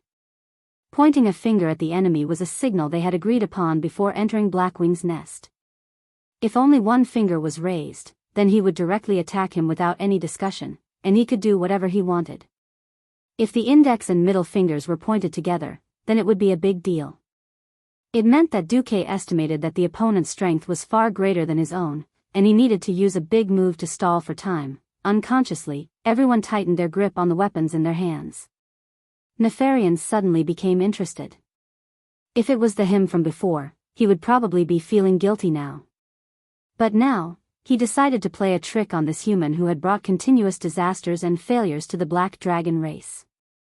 He hated Alexstrasza and the 4-color dragons of the Sleeping Dragon Temple. He also hated Duke Marcus, who played a dishonorable but incomparably important role in the 2 ambushes. Directly capturing Duque and forcing Duque to call his sister was too easy for Duque. Haha. Ha ha ha ha. Interesting. I'll let you have a good taste of what despair is.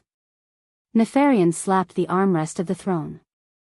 Suddenly, a huge iron gate fell on the gate that Duque and the others came from, blocking their way out. What a good way to close the gate and release the dogs.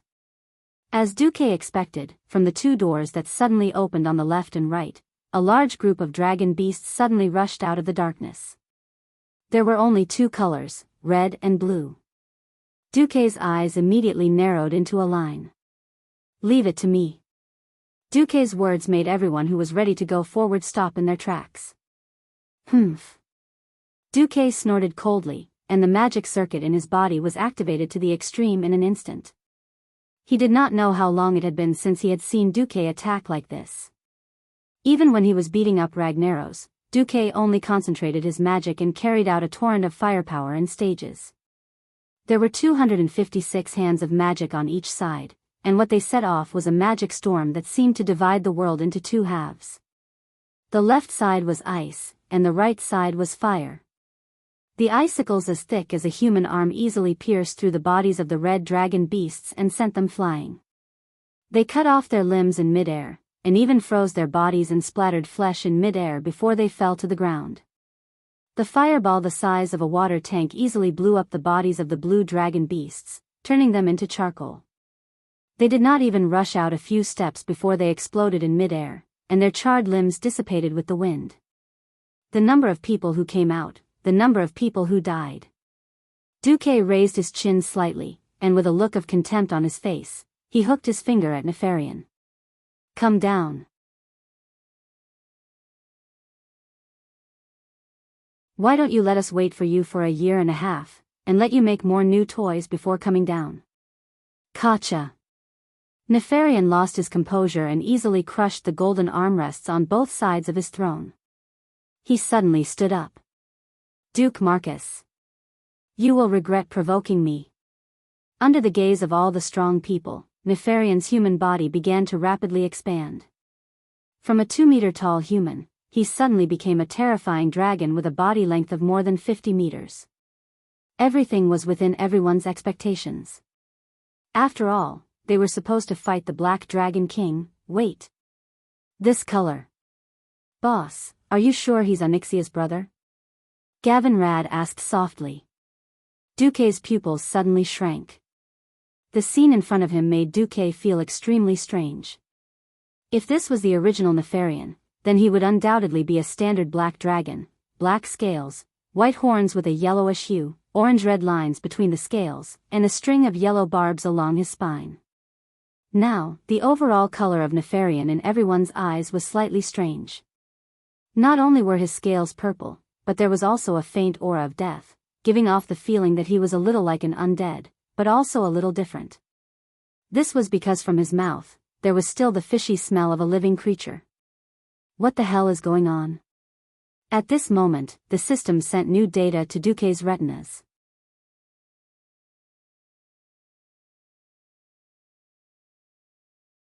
Chapter 1209. Obtaining the enemy's data by scanning was an instinct that Duque had developed after his transmigration. The system genie's feedback gave Duque a headache, but at the same time, he saw some hope. The first second, warning. The enemy's level is too high. Please escape as soon as possible. The next second, injecting Blackwing's nest boss Nefarian's data. Data conflict. Huh. Duque suddenly realized that the color of Nefarian's dragon scales would change from time to time. Sometimes it would be purple, and sometimes it would be black. Unfortunately, the timing of the change was not easy to grasp due to the lack of data. System, record the pattern of Nefarian's dragon scales color change, and calculate its period as soon as possible. If I'm not wrong, Nefarian's current power is not complete. When his power temporarily drops to the level of Blackwing's nest, it will be an opportunity. Just as Duque was about to reply to Gavin Rad, Nefarian had already charged over. At this moment, his dragon scales were purplish blue. Deity's descent.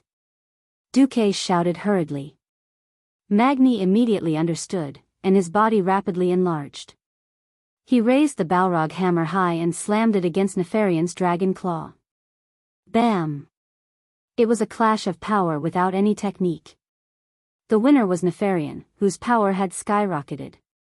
The onlookers could clearly see that Magni's enlarged silver body was being crushed like a pillar.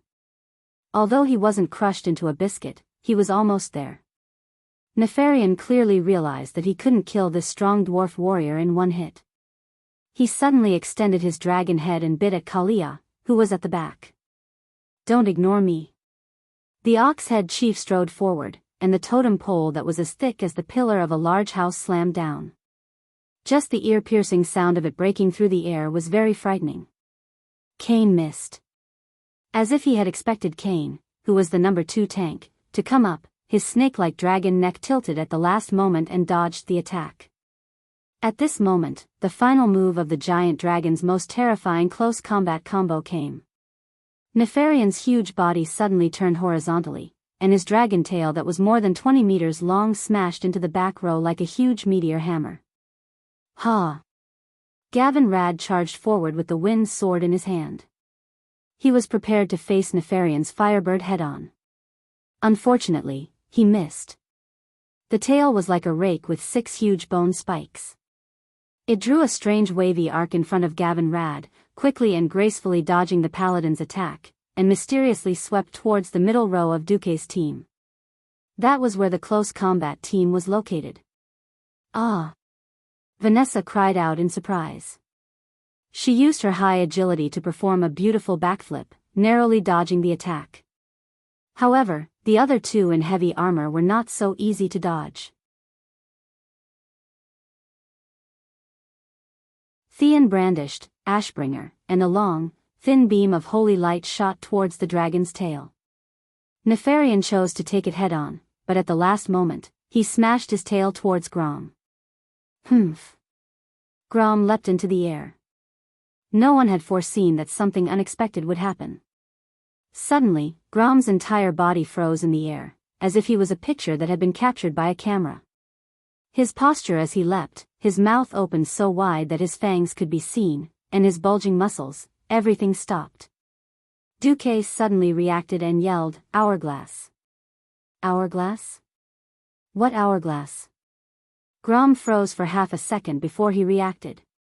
This was the deal he had with OL-7. Only OL-7's big dog, Chromagus, could make someone suddenly freeze in the air.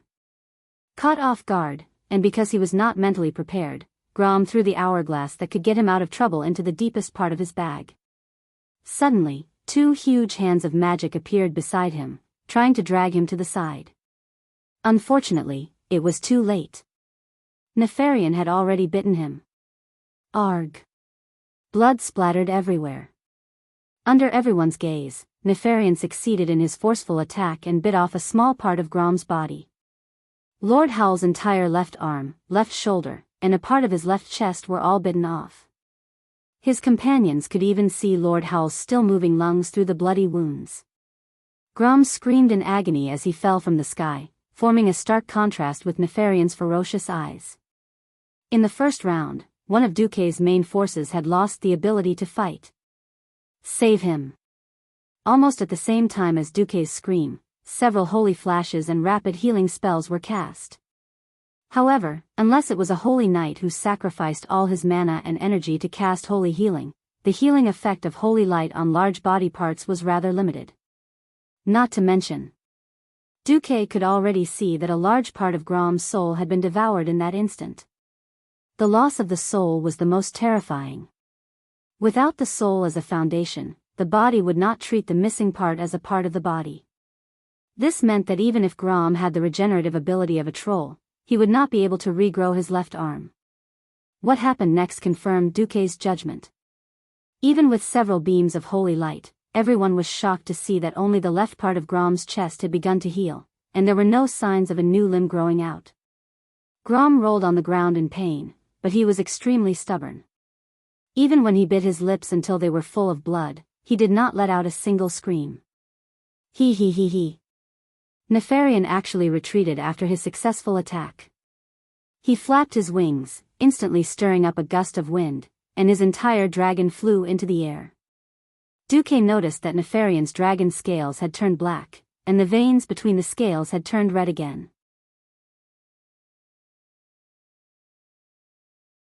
Not only Nefarian, but even Chromagus, who was supposed to be a powerhouse in close combat, seemed to be terrified. He hid far away in a corner of the blood hall, while a large group of dragons swarmed over. They wanted to use their own blood and lives to exchange for precious time for their boss to catch his breath. Shameless. Sasha fired again and again. Duque and Elugia also kept firing. Unfortunately, they first had to deal with the army of dragons that were madly charging at them. Only then could they shoot the extra attacks at Nefarian, who was moving around in the air. The result was that the damage dealt to Nefarian was too low. Gavin, Rad and Tyrion tried to use their divine artifacts to attack from afar, but the effect was not good. Nefarian just kept moving around, focusing on dodging the attacks from the divine artifacts while taking on the rest. Everyone's pupils suddenly shrank. Their own weakness had been found out, which was that they had too many melee professionals and too few ranged attackers. About a minute later, Nefarian's dragon scales turned purple again. It was the triple dragon combo and doggies, time elapse, again. This time, Gavin Rad's Mount Hyjal level plate armor was completely destroyed.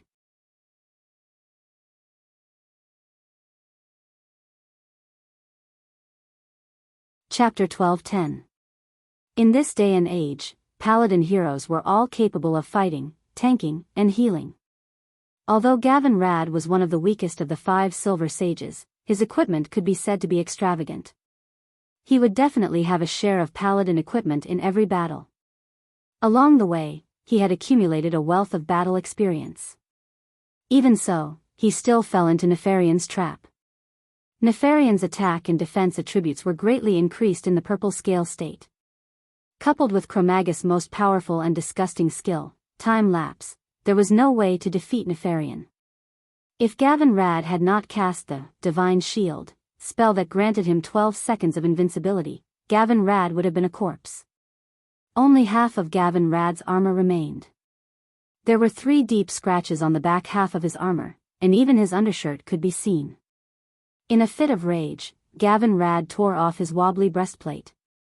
He now had gauntlets, leg guards, pauldrons, and a belt, but no armor. It looked ridiculous. "Boss!" Gavin Rad shouted. Duque frowned deeply. Suddenly, he made a decision. Everyone, focus fire on Chromagus. Nefarian could fly, but he couldn't let this two-headed molten hound do the same, right? However, killing Chromagus was not an easy task. Without Nefarian, Chromagus, who looked like a molten hound, could only die with a grievance in front of Duke and his men who were prepared for it. However, there was a black dragon king in the sky that was even more powerful than Nefarian. Without enough restraint, if Nefarian were to charge at them, they would still be wiped out. But Tyrion wanted to say something but stopped. If they attacked with all their might, it would be impossible to maintain the current all-around defensive formation. Then, the injured in the formation would definitely be exposed. Don't worry about me. There are no orcs in the horde who are afraid of death. Grom gripped Bloodhowl tightly in his right hand and stood up. He was old. He was injured. He was no longer the horde's god of war that his enemies feared. But, his courage, his bravery, made it impossible for the bystanders not to be moved. A general dying in battle. A warrior dying in battle. Perhaps this was the best ending for a brave orc who had fought for his entire life. All right. Cain let out a loud cheer. He smashed away a few dragons with his staff to clear a path for them. You guys go. Leave the rear guard to me and Sasha. With that, Duque actually hugged Sasha from behind. Duque. You. Suddenly having Duque's abdomen pressed against her perky butt, Sasha panicked. Even though they had been husband and wife for so many years, on the battlefield, at a time like this, Sasha was very embarrassed. Idiot, don't think too much. Duque spat at Sasha. The next moment, Duque's left hand held onto Sasha's left hand, and his right hand held onto her right arm. His evolved divine artifact longsword suddenly appeared on Sasha's bowstring. This is... Sasha was stunned. Around him, Duque's hand of magic was blasting wave after wave of dragons into smithereens. In the distance, the 8 of them had already reached Chromagus. Only Duque and Sasha were left at the back of the group. Sasha did not understand what it meant to put such a heavy sword on the bowstring. Even with the power of her, Phoenix's son's fury longbow, there was no way she could shoot such a heavy sword. Trust me. If I say this sword is an arrow, then it is an arrow. Duque whispered into Sasha's ear. The feeling of his breath tickled Sasha's sensitive ears. Of course, Sasha had absolute trust in Duque. All right. If you say it's an arrow, then it is. Sasha pulled the bowstring and held onto what should be a sword with her right hand. What surprised her the most was that when she pulled the bowstring, the sword suddenly became much lighter. The spiral-shaped blade actually became even more slender as she pulled it, and its weight seemed to have disappeared. No, it became as heavy as her most commonly used arrow. Not a bit more, not a bit less. Sasha could not understand this change at all. However, this did not stop her from feeling the terrifying power of wind and fire on the arrow. Duque sighed in his heart. Damn it, he suddenly understood why his personal divine weapon was called Duque's Integrity. The system wrote, Host, you have activated the mysterious effect X of the artifact, Duke's Moral Integrity. You can duplicate your artifact infinitely and change its form. However, in order for it to have power, you need to inject a special power into it, such as the fire element with divinity, the wind element, or the magic element with your will. Warning. After injecting the host's humanity will decrease accordingly. If the target resists the host's power or will, the host has an 80% chance of retrieving the host's humanity from the atmosphere. Feelings were meant to throw away one's moral integrity. At this moment, Duque was crying in his heart. Sasha, aim and shoot. I'll make the arrow. Okay. The valiant and heroic female ranger hero had no idea what kind of price she had to pay for every arrow she shot out for the sake of her lover. She only knew that she had to do her job well. In terms of long-range attacks, Sasha was much more talented than the few close combat veterans. Her ability to predict was godlike. She could predict how Nefarian would fly, what dodges he would make, and even whether there was a chance for him to stop in the air. Previously, she could not threaten Nefarian because her attack power was too low. Now, with Duque's infinitely duplicated spiral-shaped arrows, she became the most terrifying cannon in an instant. Swoosh, swoosh, swoosh, the terrifying sound of wind breaking could be heard.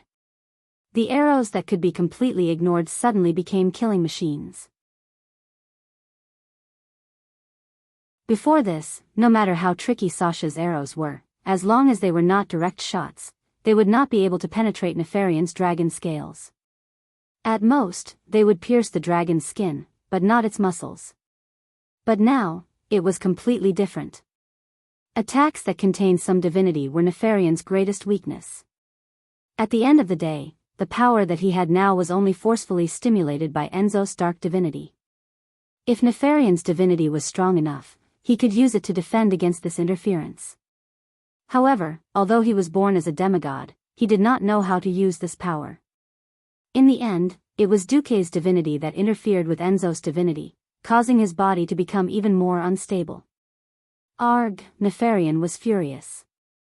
Contrary to his usual behavior, he switched to attacking Duque first. In the end, Duque opened more than 10 teleportation portals in the narrow space, and brought Sasha through these portals.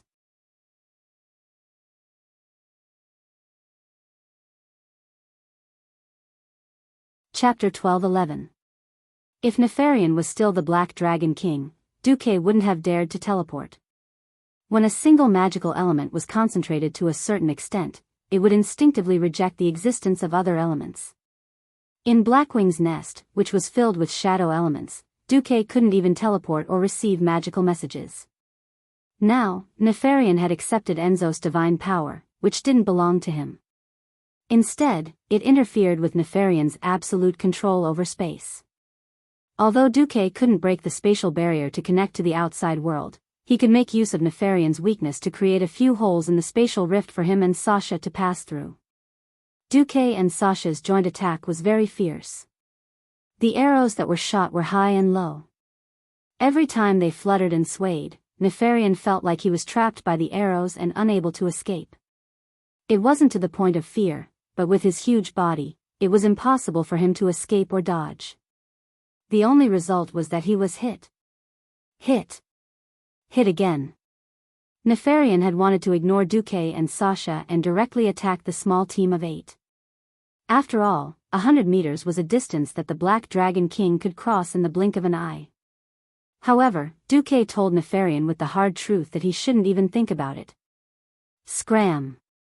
As Nefarian rapidly approached, Duque's eyes, which had been half closed, suddenly opened when the Black Dragon's figure approached. His left eye burned with blazing flames, while his right eye flashed with dazzling lightning. Along with the vibration of the bowstring, an arrow that was a mixture of fire, wind, and lightning easily traversed 50 meters of the void as if it was teleported. It was like a sharp sword piercing towards Nefarian. Turning the sword into an arrow, and then turning the arrow back into a sword. Duque's move caught Nefarian off guard. Even though the Black Dragon King dodged the attack, the spiral conical divine blade projection still managed to leave a hole in his lower abdomen. The divine blade projection passed through his abdomen diagonally, and left a large hole in the Black Dragon's left bat wing. Ah! This time, Nefarian panicked. He was really panicking. He didn't expect Duque to be able to injure him when his attack, defense, and speed had been greatly enhanced. To a demigod-level Black Dragon with an incomparably tenacious life force, this injury would at most be a minor injury. However, an injury was still an injury. The heavens had bestowed upon him a powerful defensive ability, but at the same time, it had ruthlessly cut off his recovery ability. Although it was just a small wound, it would take at least 10 years to completely heal without any external help. You! How dare you hurt me? Nefarian screamed in amusement. Duque bared his teeth. If it weren't for Onyxia's surrender, would have hung the heads of your family of 3 on the Wormrest shrine. Bastard, Duque blinked. Should he say? Did the Black Dragon clan walk the path of nobility? How could they scold others so elegantly? Back and forth, it was just the same few sentences. Sigh. It really couldn't compare to the national quintessence of the Celestial Empire. He would spit out 18 words for 3 seconds at a time, and there were no repetitions. Cough, cough. Speaking of which, Duque's side had effectively restrained Nefarian, and he had also surrounded the various dragon beasts. The morale of the small team of 8 was immediately boosted. Especially Lord Howl. In order to prove that he wasn't an injured person, not a burden. Lord Howl was practically hacking at the big dog Chromagus with all his might. If it weren't for Duque giving Lord Howl an illusion, making the big dog look like there were 2 Magunis holding axes and looking at it, and also not helping Lord Howl change into an illusion, the big dog would probably have made Lord Howl its primary target and chased him all over the street. At this time, Duque's strength and all-roundness were on full display. A large number of illusions ran all over the street, and each illusion had a certain amount of magical energy, and even holy light. Gavin Rad was tongue-tied as he watched 3 Gavin Rads hacking at the dragon beasts with their wind swords, and then they were all killed by the dragon beasts. Hey! I'm not that weak. Shut up. Do you want all the monsters to know that this is your real body, and then cut your ass off? Duque's angry scolding shut Gavin Rad up on the spot. Although Chromagus, time lapse, was effective everywhere and could freeze a person at any time, there were too many targets, and the big dog was starting to feel a little powerless, especially when it looked and sensed that there were now hundreds of mortal heroes running around it. A divine artifact was a divine artifact. When the number and quality of divine artifacts accumulated to a certain level, it would become a qualitative change. It was true that Chromagus was fully armed. Its armor was made of the toughest source substance of this era, and ordinary epic weapons would be deflected in a matter of seconds. Unfortunately, it had encountered a group of unreasonable fellows. Under the avatar state, the enlarged Magni leaped high into the air. His body weighed more than a ton, and with the acceleration of gravity, Savra's Balrog Ragnaros' hand burst out with a blazing light like the sun, and like a falling mountain, it smashed into one of Chromagus's heads. The direct result of this full-force blow was that the big dog's left head almost immediately exploded, like a rotten watermelon that had been smashed with a stick. The big dog tried to retreat in pain, but at this moment, Theon suddenly took 3 steps forward, and, Ashbringer, condensed an even more violent sea of holy light.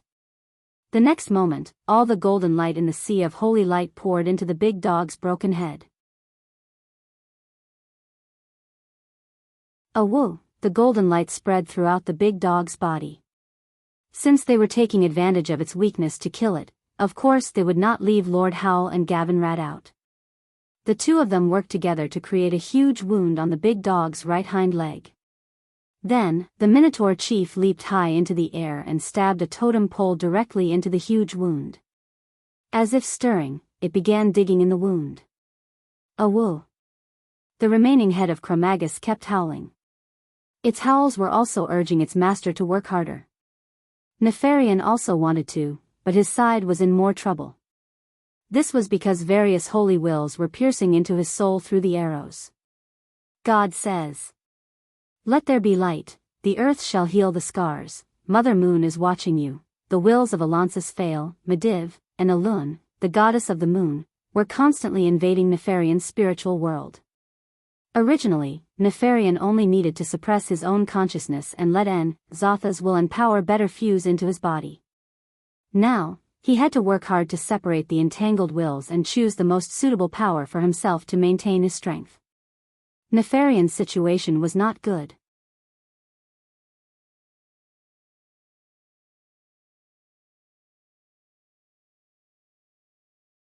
Chapter 12:12. Of course, Duque wasn't much better off. "Hey! Are you done? I can't hold on much longer." Duque shouted with the whisper of the wind. "What's going on? I don't feel your magic power dropping." Theon said in surprise. "No.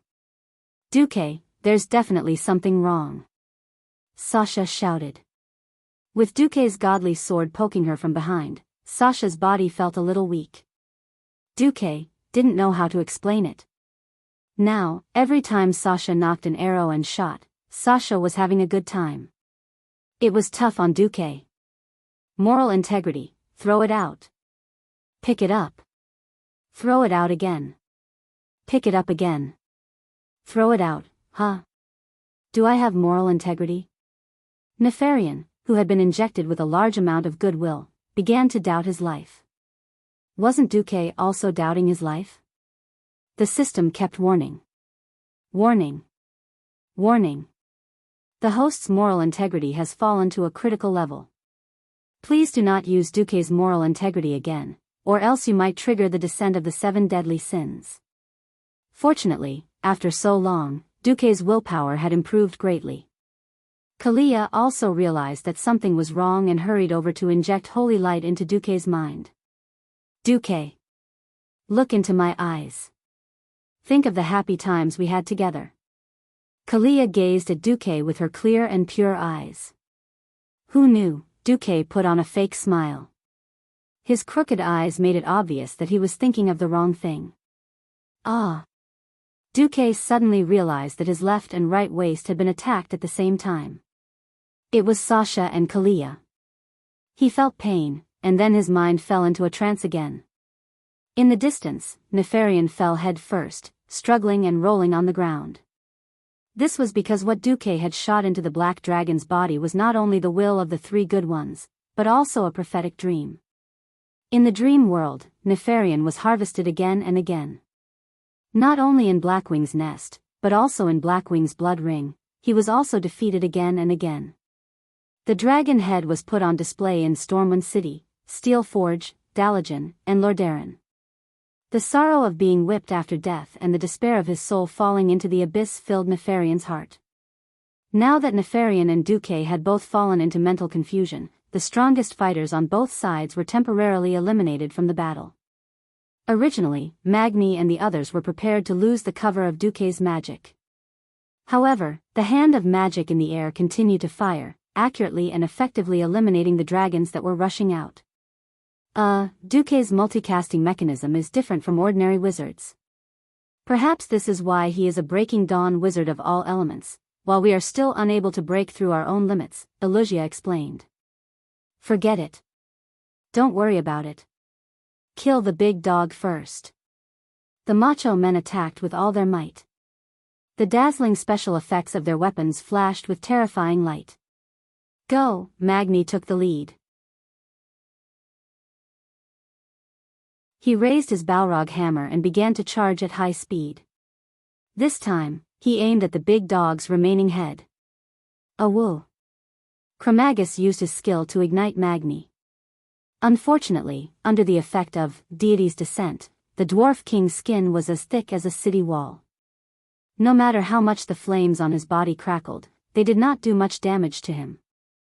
The big dog saw the flaming hammer rapidly expanding in its sight. It instinctively shrank back, but it was too big and too slow. The Tauren beside it ruthlessly smacked its totem pole. This made the big dog's head feel as if it had delivered itself to the door and installed the Balrog hammer on it. The flames of the Balrog hammer, the lightning of the wind sword, the golden flames of the Ashbringer, the radiance of the Bloodhowl. Finally, while Duque and Nefarian were down, the group eliminated all of Nefarian's fighters in one go. Come on. Slay the dragon. Gavinrad yelled as he activated the Dragon Slayer enchantment on his sword. This enchantment specifically targeted dragons could significantly increase the damage dealt to Nefarian. Just as the others were about to charge at Nefarian, an evil will descended upon them. Hee hee. Zotha's cold laughter and low voice haunted everyone's mind like a nightmare, making them dizzy. Humble, honest, compassionate, brave, just. When faced with a test of willpower, the Holy Knights were always the first to pass the test. Tyrion and Gavinrad roared, allowing the holy light on their bodies to benefit their companions.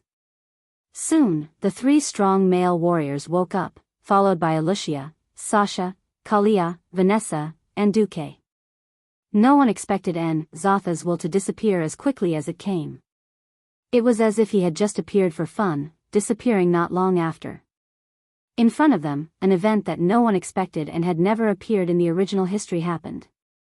Nefarian's huge dragon body disappeared, and was replaced by the human form of Victor Nefarios. Ha! At this moment, Duque was dumbfounded. No matter which part of history it was, there was no record of Nefarian fighting in human form. Should he say that he was indeed the butterfly that destroyed history? Nefarian, no, he should be called Victor now. However, Duque still preferred to call him Nefarian. Nifa took out a huge two-handed sword from the void. It was a sword with two dark red dragon heads as the handle, and a strange dark red trapezoidal blade as the body. Duque would recognize it even if he turned into ashes. Ash Candy, Sword of the Brotherhood. Back in the game, countless players fought over this eye-catching two-handed sword.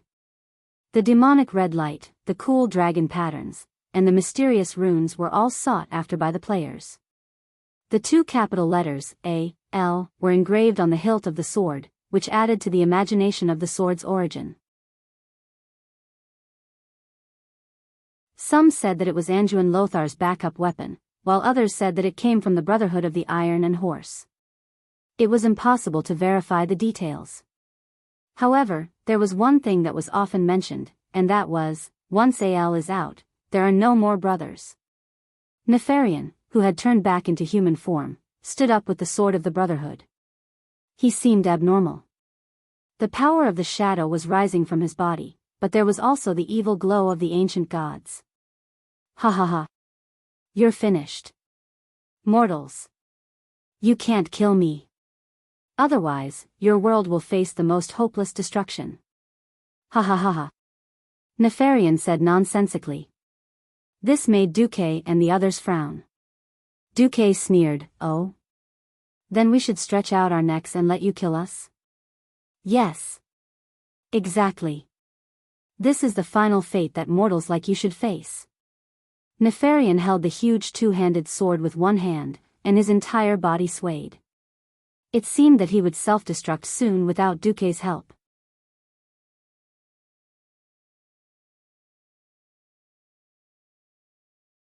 Chapter 12-13. While I still have time. Kill him in one go.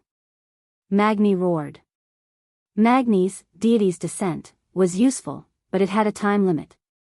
Even though he was the number one dwarf, Duque had calculated that he could only maintain deity's descent for 5 minutes at most. Why did it seem like he could maintain it for at least 10 minutes each time? Magni was more sneaky than the average dwarf. This talented dwarf warrior had the ability to adjust his own defense like he was breathing. When he wanted to harden his body, he would use all his strength. When he wanted to catch his breath, he would secretly cut off the defense in his silver shell. This meant that while he was beating up his enemies, his deity's descent was in standby mode. Of course, Duque wouldn't say it out loud. Who would have thought? The crimson sword flashed, and 2 pillars of blood shot up into the sky.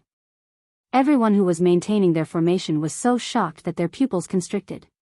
The left side of Magni's waist was slashed by the great sword of the Brotherhood, and a wound large enough to hold a baby's fist in. Under his silver skin and armor, this bright red wound was extremely glaring. Magni wasn't the worst off. No one expected that old bull, who was following closely behind Magni, would have his leg cut off in an instant. His entire right leg remained where it was, while Kane's burly body was sent flying more than 10 meters away. He rolled a few times before coming to a stop. Kane couldn't help but let out a cry that sounded like a bull's, and it was hard to tell if it was a cry of a human or beast. If it wasn't for Theon, who was the third in line, who was more skilled in martial arts and had blocked the great sword of the Brotherhood, the team might have lost 3 vanguards in an instant. Huh. Nefarian's short hair fluttered as he moved rapidly, and his movements were very elegant. He spun 360 degrees like a ghost, and actually crossed at least 5 meters, passing Lord Howl in the middle, and arrived at the center of Duque's team. He slashed horizontally again with great force, and the huge blade enveloped Duque, Alicia, Kalia, and Sasha. Dang! The crisp sound of metal clashing rang out. It turned out that Vanessa had activated Swift Run at some point in time. 2 short but dangerous daggers slashed down from above and hit the sword in a cross. If Nefarian was just a human, his attack would have been able to deflect the Brotherhood's sword. Unfortunately, he wasn't. The power of a giant dragon was simply incalculable to mortals. Without any hesitation, Nefarian, who had transformed into Victor, slashed forward with his sword. Fortunately, Vanessa was no longer the ignorant little girl from back then. After experiencing many battles, she also had rich experience in fighting enemies. As a mortal female thief, it was impossible for her to compete with a humanoid dragon in terms of strength. She took advantage of the recoil from her daggers and somersaulted over Nefarian's head, waiting for an opportunity to stab him in the back. However, before Vanessa launched a new attack, the remaining 4 of them still had to face the terrifying sweeping attack. Bearing the brunt of the attack, Vanessa relied on the agility of a ranger to lean back and dodge the attack by a hair's breadth. Duke was so nervous that his heart almost jumped out of his throat when he saw the Brotherhood almost cut Sasha's flesh. Next was Alusia. She chose to use Flash. In theory, with a flash of arcane light, she would appear 20 yards behind Nifa. However, the space magic that Duque could still use just now suddenly failed. A surge of shadowy energy that was as vast as the ocean easily disrupted the other elemental channels in the surroundings. Nefarian was bathed in flames. That was the radiance of the shadow flames. His dark power was forcefully eliminating all the power that did not belong to the shadow flames. Elusia's flash was ineffective. Time seemed to have frozen. Duque had to make a choice. With his strength, this concentration of shadow power was not enough to prevent him from using Flash. If he wanted to act cool, he could even switch to a shadow priest and turn his entire body into a ball of shadow energy, using Dissipate to avoid the fatal blow. Perhaps Elusia's ice barrier could barely block the sword, but whether a radiant moon level could withstand it was still a question. Besides, no matter what, as a pure commandment priest, Kalia was doomed. Duque could even see the despair and pleading on Kalia's face. Her red lips opened slightly, as if she wanted to say something. Duque knew very well that Kalia was not begging him to save her. She was telling Duque to run first. At that moment, Duque felt a stab of pain in his heart. F***ck. Abandon a woman and live alone? Even if I lose all my moral integrity. I can't even break my last principle. Once a man's spine collapsed, he would never be able to straighten it again. Sacrifice a woman in exchange for saving yourself? Am I still a man? Unknowingly, a bright golden light appeared in the huge dark cover that Nefarian had created. This light had nothing to do with justice. It had nothing to do with holiness.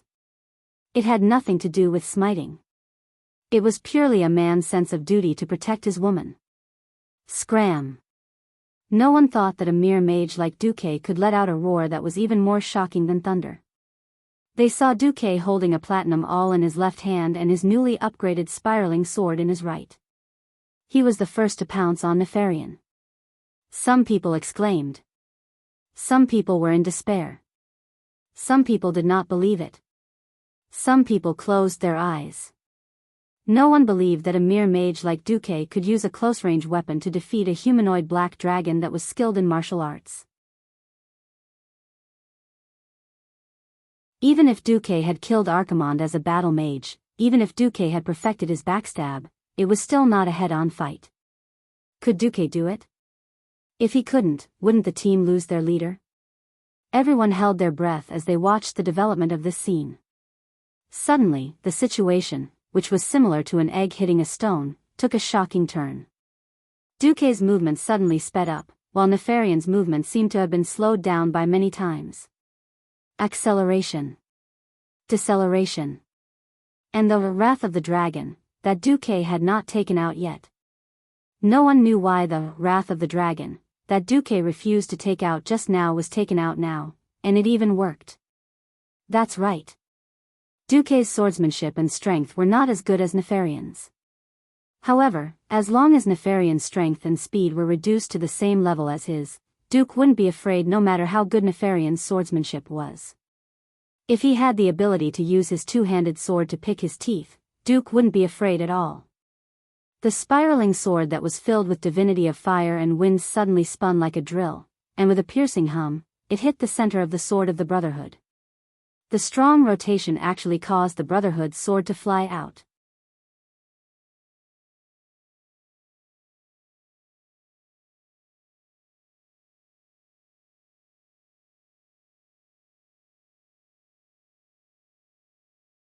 What's more, you shouldn't have exposed yourself to the moonlight.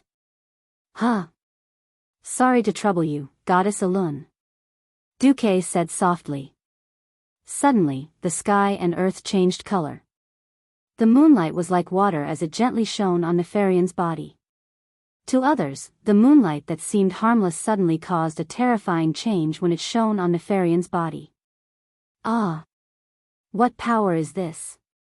When Nefarian's huge dragon wings touched the moonlight, it was like a mortal's arm was placed in a pool of sulfuric acid, and it made a shocking sizzling sound. The huge dragon body fell from the sky and made a loud noise. Then, he rolled on the balcony of the highest floor of the Blackrock Tower in agony. Other than Duque, everyone looked at the situation in front of them with their mouths agape. Idiot, do you think the will of a true god is so easy to expel? When I injected the will of a goddess into your body, your coordinates were already exposed to Alun's vision.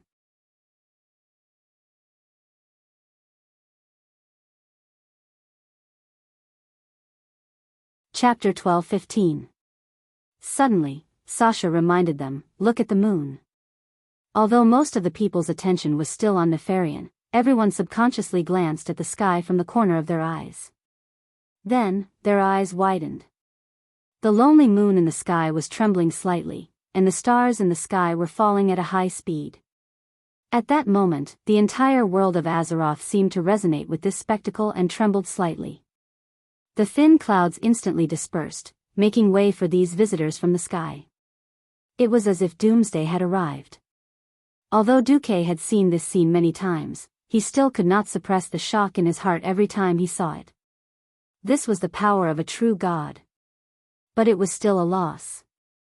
For the sake of this, Starfall, King sacrificed a lot of my moral integrity. As Duque complained, he looked at the meteors falling from the sky like a spectator.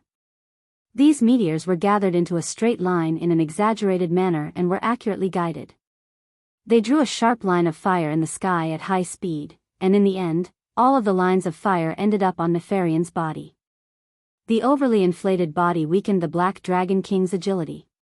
He tried his best to twist his body, but because he could not adapt to his new body, it led to the most despairing result. Every meteor landed accurately on Nefarian's back.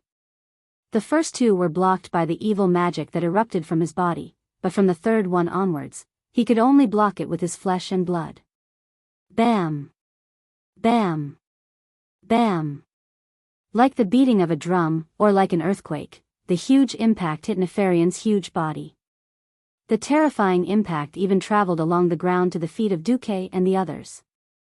The obsidian tiles that had just been ravaged by the supersized monster Chromagus without a single crack were now almost cracking inch by inch. The entire ground was like a tsunami, moving up and down along with the huge tremors. Other than the especially nimble Vanessa and Sasha, no one else could stand firm in this kind of tremor. Seeing the terrifying meteor fragments flying in all directions, the only one who still had the energy to attack was Sasha. However, even after 11 meteorites fell, Nefarian was still alive. He stubbornly raised his head and stared at the sky. If the murderous glint in his eyes could be turned into a weapon that could cross the void, he would definitely destroy Alun first.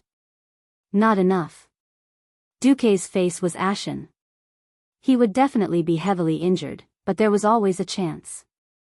If Nefarian really managed to survive and become a complete, Nefarian's apocalypse, things would get out of hand. Although the moon goddess Alun was a goddess of the righteous faction and had a large number of believers, she should be the same as the Dragon King of Dreams, Isra. There was some kind of restriction that prevented her from displaying her full power in the mortal world. Duque had shamelessly slapped Tyrant many times before Tyrant had the cheek to beg Alun for a one-time divine spell. Duque was not Alun's chosen one. There was too much evil in the world, and Alun could not give him any more support. That was already the limit. Then, the deciding factor would be the last falling star. At this moment, Nefarian no longer had time to care about Duque. All of his attention was focused on how to deal with the last and strongest meteor fall. At this moment, attacks that could make him feel threatened came one after another. The raging flames of the fire demon's hammer. The peerless wind and thunder of the sword of lightning. The bright holy light of the Ashbringer. The three powers combined into one and blasted into his right rib, causing him to let out a miserable cry. This was not the final attack. The most important thing was that the person who had appeared at the bottom of his throat had appeared. Duque held a dazzling dual divinity artifact sword in his hand and suddenly pierced his throat. No, every drop of magic power in all of Duque's magic circuits was on the line. He did not hold back in this attack, and it produced a destructive force that was enough to kill. Nefarian instinctively wanted to avoid this attack. Even with his evolved purple scales, it was impossible for him to block Duque's attack. However, when his neck was 3 meters back, he was horrified to discover another problem. If he maintained this speed and range, it would be equivalent to sending his head up to be hit by the last, falling star. What a joke! What was the difference between this and putting his neck into the guillotine? He didn't even dare to let out his most instinctive dragon roar. Nefarian tried his best to tilt his neck to the left. Time seemed to have slowed down. Duque could even see the fear and smugness in Nefarian's eyes, because if Nefarian tilted his neck by 2 more degrees, he would be able to escape. That was if Nefarian could do it. The dragon's neck that was tilting back at high speed was suddenly stuck by something. It was a magic staff. It was stuck in the angle between the dragon's neck and back like a support. If it was an ordinary epic equipment, Nefarian's terrifying brute force would probably be able to crush it easily. Only it was a demi-artifact, the staff, Obsidian Queen, that Duque had just drained of all its mana. If Duque had a choice, he would definitely not waste it and use a demigod staff as a support. Unfortunately, the quality of the other staffs he had was not up to standard. Who knew if an epic staff of the level of Mount Hyjal would have the hardness and toughness to withstand the attack of a level 85 boss like Nefarian's Apocalypse? He could only give it away. A mage's hand secretly stuck the falling star on Nefarian's spine. This little trick made Nefarian's movements slow down for 1/10 of a second. Just 1/10 of a second. But it was exquisite to the extreme.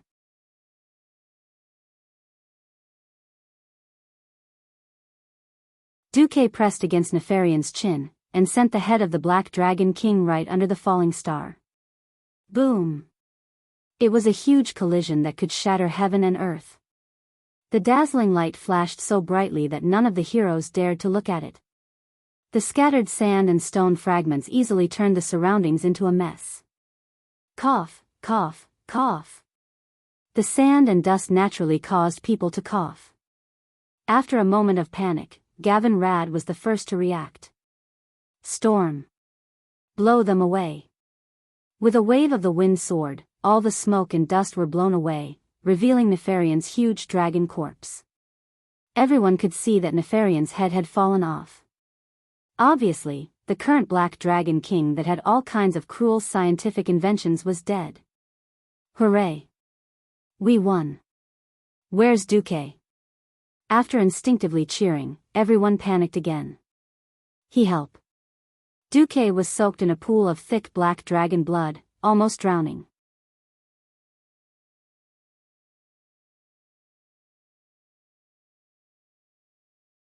Chapter 12-16. When Duque's last, Starfall, hit Nefarian's head, it pierced through Nefarian's throat, followed by his cervical vertebrae. Then, he activated Ice Barrier. Even with his Breaking Dawn mages, Ice Barrier, which was many times harder than Diamond, he almost couldn't withstand it. Under the huge impact, he was directly blasted into the huge pit under Nefarian's body. When the Ice Barrier's duration ended, Duque had no choice but to retract the high-density ice elemental barrier. Tragically, he found himself soaking in a pool of dragon blood. Blurg. Duque vomited, then used the water elemental barrier to clean himself up. Under the super high standard of the system elf's micromanipulation, Duke quickly became clean and shiny. Unfortunately, the stench of dragon blood on his body was immediately despised by his lovers. Sasha, who had a very sensitive nose, made an apologetic expression and retreated. Elusia silently activated her ice barrier, purifying the surrounding air. Duque recovered slightly, then ran to Kane's side. He raised his hand, and a visible dark aura flew into the air from Kane's thigh and circled around Duque's hand. Duque squeezed his hand, and it disappeared. Without any time to rest, Duque immediately switched to his priest form. At first, Duque was like a terrible priest trainee. There wasn't a single trace of holy light on him. But gradually, the holy light in the air, or rather, the holy will that had killed Nefarian responded to Duque. Duque's lost moral integrity began to return. Twinkling like stars, they shone brilliantly. The golden light on Duque's body accumulated more and more. In a few breaths, Duque's golden light had already surpassed the level of a regional bishop. At this moment, Duque looked like a god. He was bathed in holy light, and his face was filled with kindness and love. His voice suddenly became magnetic and confident. The holy light will not give up on any warrior who fights against evil. With that, Duque opened his eyes. In his mind, the physiological knowledge he had learned in middle school, as well as the structure of the human body, were forced to appear in his mind by the system. From the system scan, Duke could see the flow of blood in every vein as if he had X-ray vision. In this era where there was no knowledge of anatomy, it was almost impossible to reattach a severed limb. Even the most powerful priest could only make the severely injured person place his or her leg against the severed limb to promote the proliferation of cells and speed up the regeneration of the flesh and blood. As for which blood vessel, whether the muscles and tendons were connected to the right place, only God knew. Duque was different. He condensed ice with his bare hands, and created two perfect ice tweezers in the air.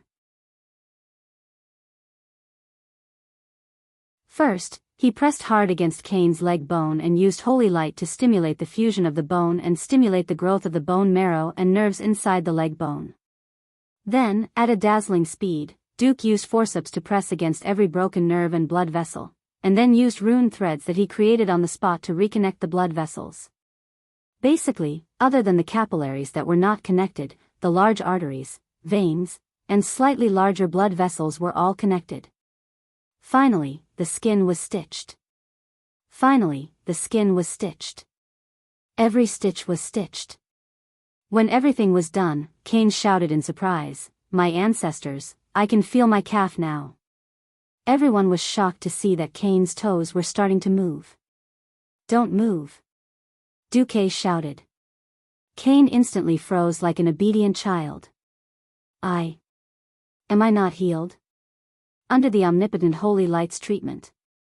The old bull felt wronged, his two thick index fingers pointing at each other. Duque carefully examined Kane's thigh. It only looks healed. Many of the blood vessels inside might not be able to be reconnected. Some of the muscles and blood vessels might die. For the next 2 months, you are not allowed to go anywhere in Stormwind City. Otherwise, you will still be a one-legged bull. 2 months. Kane shouted in shock. The attending doctor, Duque, had a stern look in his eyes. It will take 100 days for the tendons and bones to recover. I said 2 months because of your amazing regenerative ability. Suddenly, Duque realized that Grom was not there. Before Duque could ask, Theon said, "Grom said he went to kill the traitor." If he had not mentioned it, Duque would have forgotten that Lord Howl had risked his life to kill that idiot Rend Blackhand. Instead of being the orc chief, he had become the Black Dragon's dog. In any case, Nefarian had been killed, and the evil faction in the world had lost another flag. After defeating the boss, how could he not loot the corpse? Of course, Duque was not interested in the Shadow Flame Staff, or the Judgment set. There was something better in this world. Although the best equipment was bound to the soul, it could still be taken away as long as the owner was not decided. The hero team could not use it, but there were second-rate and third-rate people waiting for it. The only surprise was that Duque had found something incredible in Nefarian's dimensional bag. It looked like an ordinary great sword of the Brotherhood, but the result of the system scan was, reforged Ashkandi, Great Sword of the Brotherhood. Although the quality of this sword was still epic, in the game, it was an exquisite item that could only be found in level 85 dungeons. It would not be an exaggeration to say that it was the best sword below divine weapons. Good sword. Unfortunately, no one wanted to use it here.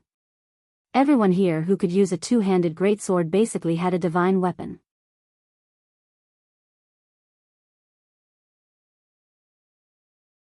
There was no such thing as an outdated divine weapon in this world. As long as they had better materials, they could increase their damage by another level. That was why no one wanted it, so they simply left it to Duque to handle. Duque casually put away the great sword and looked at his palm. At this moment, 3 gloomy flames floated in the air less than 5 centimeters above his palm. The divinity of fire and wind and thunder were collected earlier, and the new divinity of shadow was the spoils of war from killing Nefarian. Duque did not expect that he would have such a high affinity with the shadow element. Now, it was Duque's turn to be troubled. In this world, even the moon goddess Alun, whom he was most familiar with, would not tell him how to become a god. That was because every path to godhood was unique. But even a fool knew that the more types of divinity one obtained, the harder it would be to integrate them all. Moreover, a god with fire, wind and thunder, and shadow. What kind of god was this? Duke's head started to hurt. Just as Duque was thinking, Grom, who was covered in blood, returned. The blood-stained, Blood Howl, hung behind Lord Howl. Even though he was a little old, even though his hair was a little white, even though one of his hands was broken, Lord Howl was still Lord Howl. The hideous head in his remaining right hand said it all. Raising Rend Blackhand's head high, Lord Howl roared, Loktar, ogre.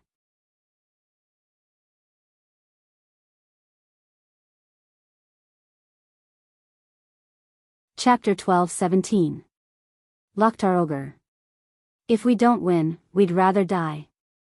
It was a sentence that made one's blood boil no matter how many times they heard it. It had long surpassed the meaning of words and had become a symbol, a totem, a symbol that represented the will of the orcs. To be honest, as long as there was a break in the war, Duque had at least a dozen ways to destroy or even destroy the horde. However, after hearing Grom's Loktar, ogre, Duque suddenly felt a little unbearable. In Duque's heart, the history of Azeroth was the history of the Alliance and the Horde separation and union. As a human, Duque could not wait for the Horde to die. However, as a witness to a brand new history, Duque felt a little reluctant after integrating into this world. Phew. I'll cross the bridge when I get there, Duque whispered to himself. After dismissing the grudges between the Alliance and the Horde from his mind, Duque turned around and shouted, Vanessa, go skin the dragon. Damn. I'm your weak little handmaiden. You actually asked a lady to do this kind of rough work? Although Vanessa complained non-stop, her hands were not idle at all. She grabbed her Funkel's skinning knife, and ran over to Kieran. Just as Vanessa got close to Nefarian's huge purple body, something unexpected happened. Rumble. A violent spatial fluctuation alerted Duque's entire team. Everyone picked up their weapons and looked at the scene in front of them in shock. They did not know what was going on, but a pool of black water the size of a small lake suddenly spread across half of the highest peak of the Blackrock Spire. In the blink of an eye, many black tentacles emerged from the black water. Ah! Vanessa screamed and immediately activated, Sprint. She jumped back 3 times and retreated into the cover of a few warriors. Seeing the system notification, Duque was shocked. He could not help but cry out, Enzos. He. It's me. What are you doing here? Your cage. It has nothing to do with the cage. I'm only here to collect the offerings that belong to me. Since that idiot Nefarian promised me that he would not be able to offer his sister Onyxia to me, he would make himself my sacrifice. I'll reluctantly recall him now. Enzo's terrifying voice seemed to come from all directions at the same time. It was clearly not the common human language, but it was directly understood on a spiritual level. This wasn't an intentional mental attack by Enzos. However, this act of stealing spoils of war still made Duque very unhappy. Humph. Take Nefarian's body? Have you asked for my permission? Duque snorted coldly and opened fire. The hundreds of magic circuits in his body, big and small, instantly operated to the limit. In the next moment, more than 1,000 dazzling magical lights dazzled everyone's eyes. Everyone thought that Enzos would use some strange magic shield to block Duque's attack.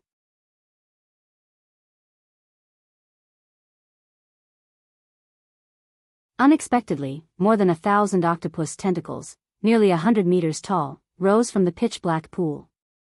Enzos actually used his own limbs to forcefully block Duque's magic wave.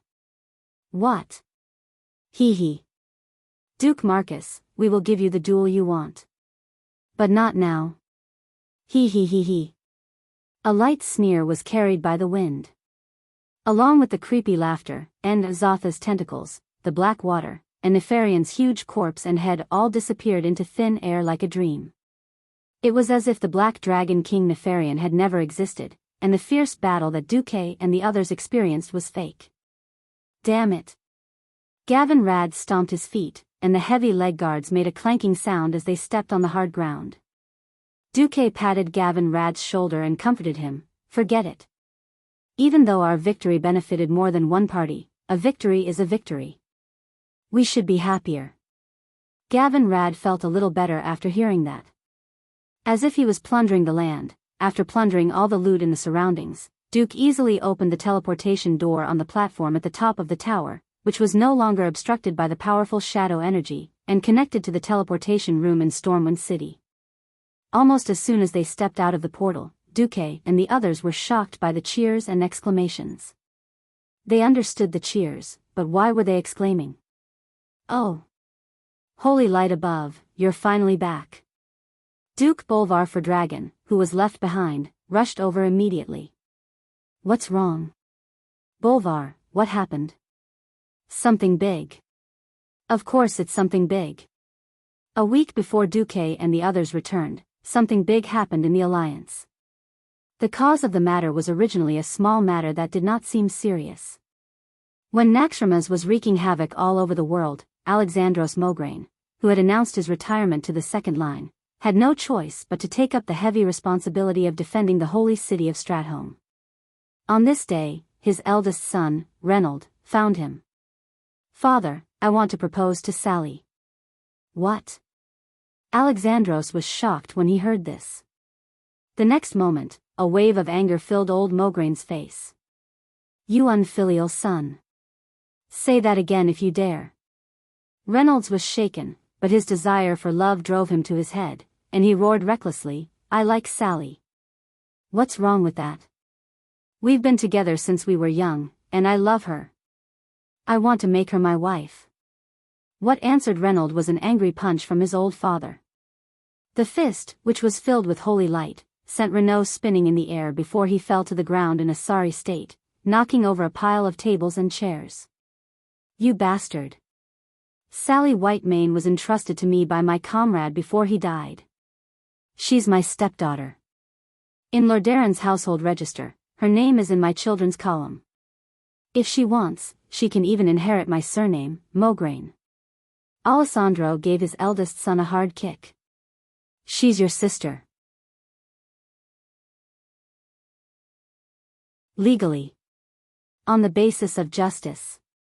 You actually want to defile her? You're raping her. Are you crazy or what? Faced with his father's roar, Reynold argued.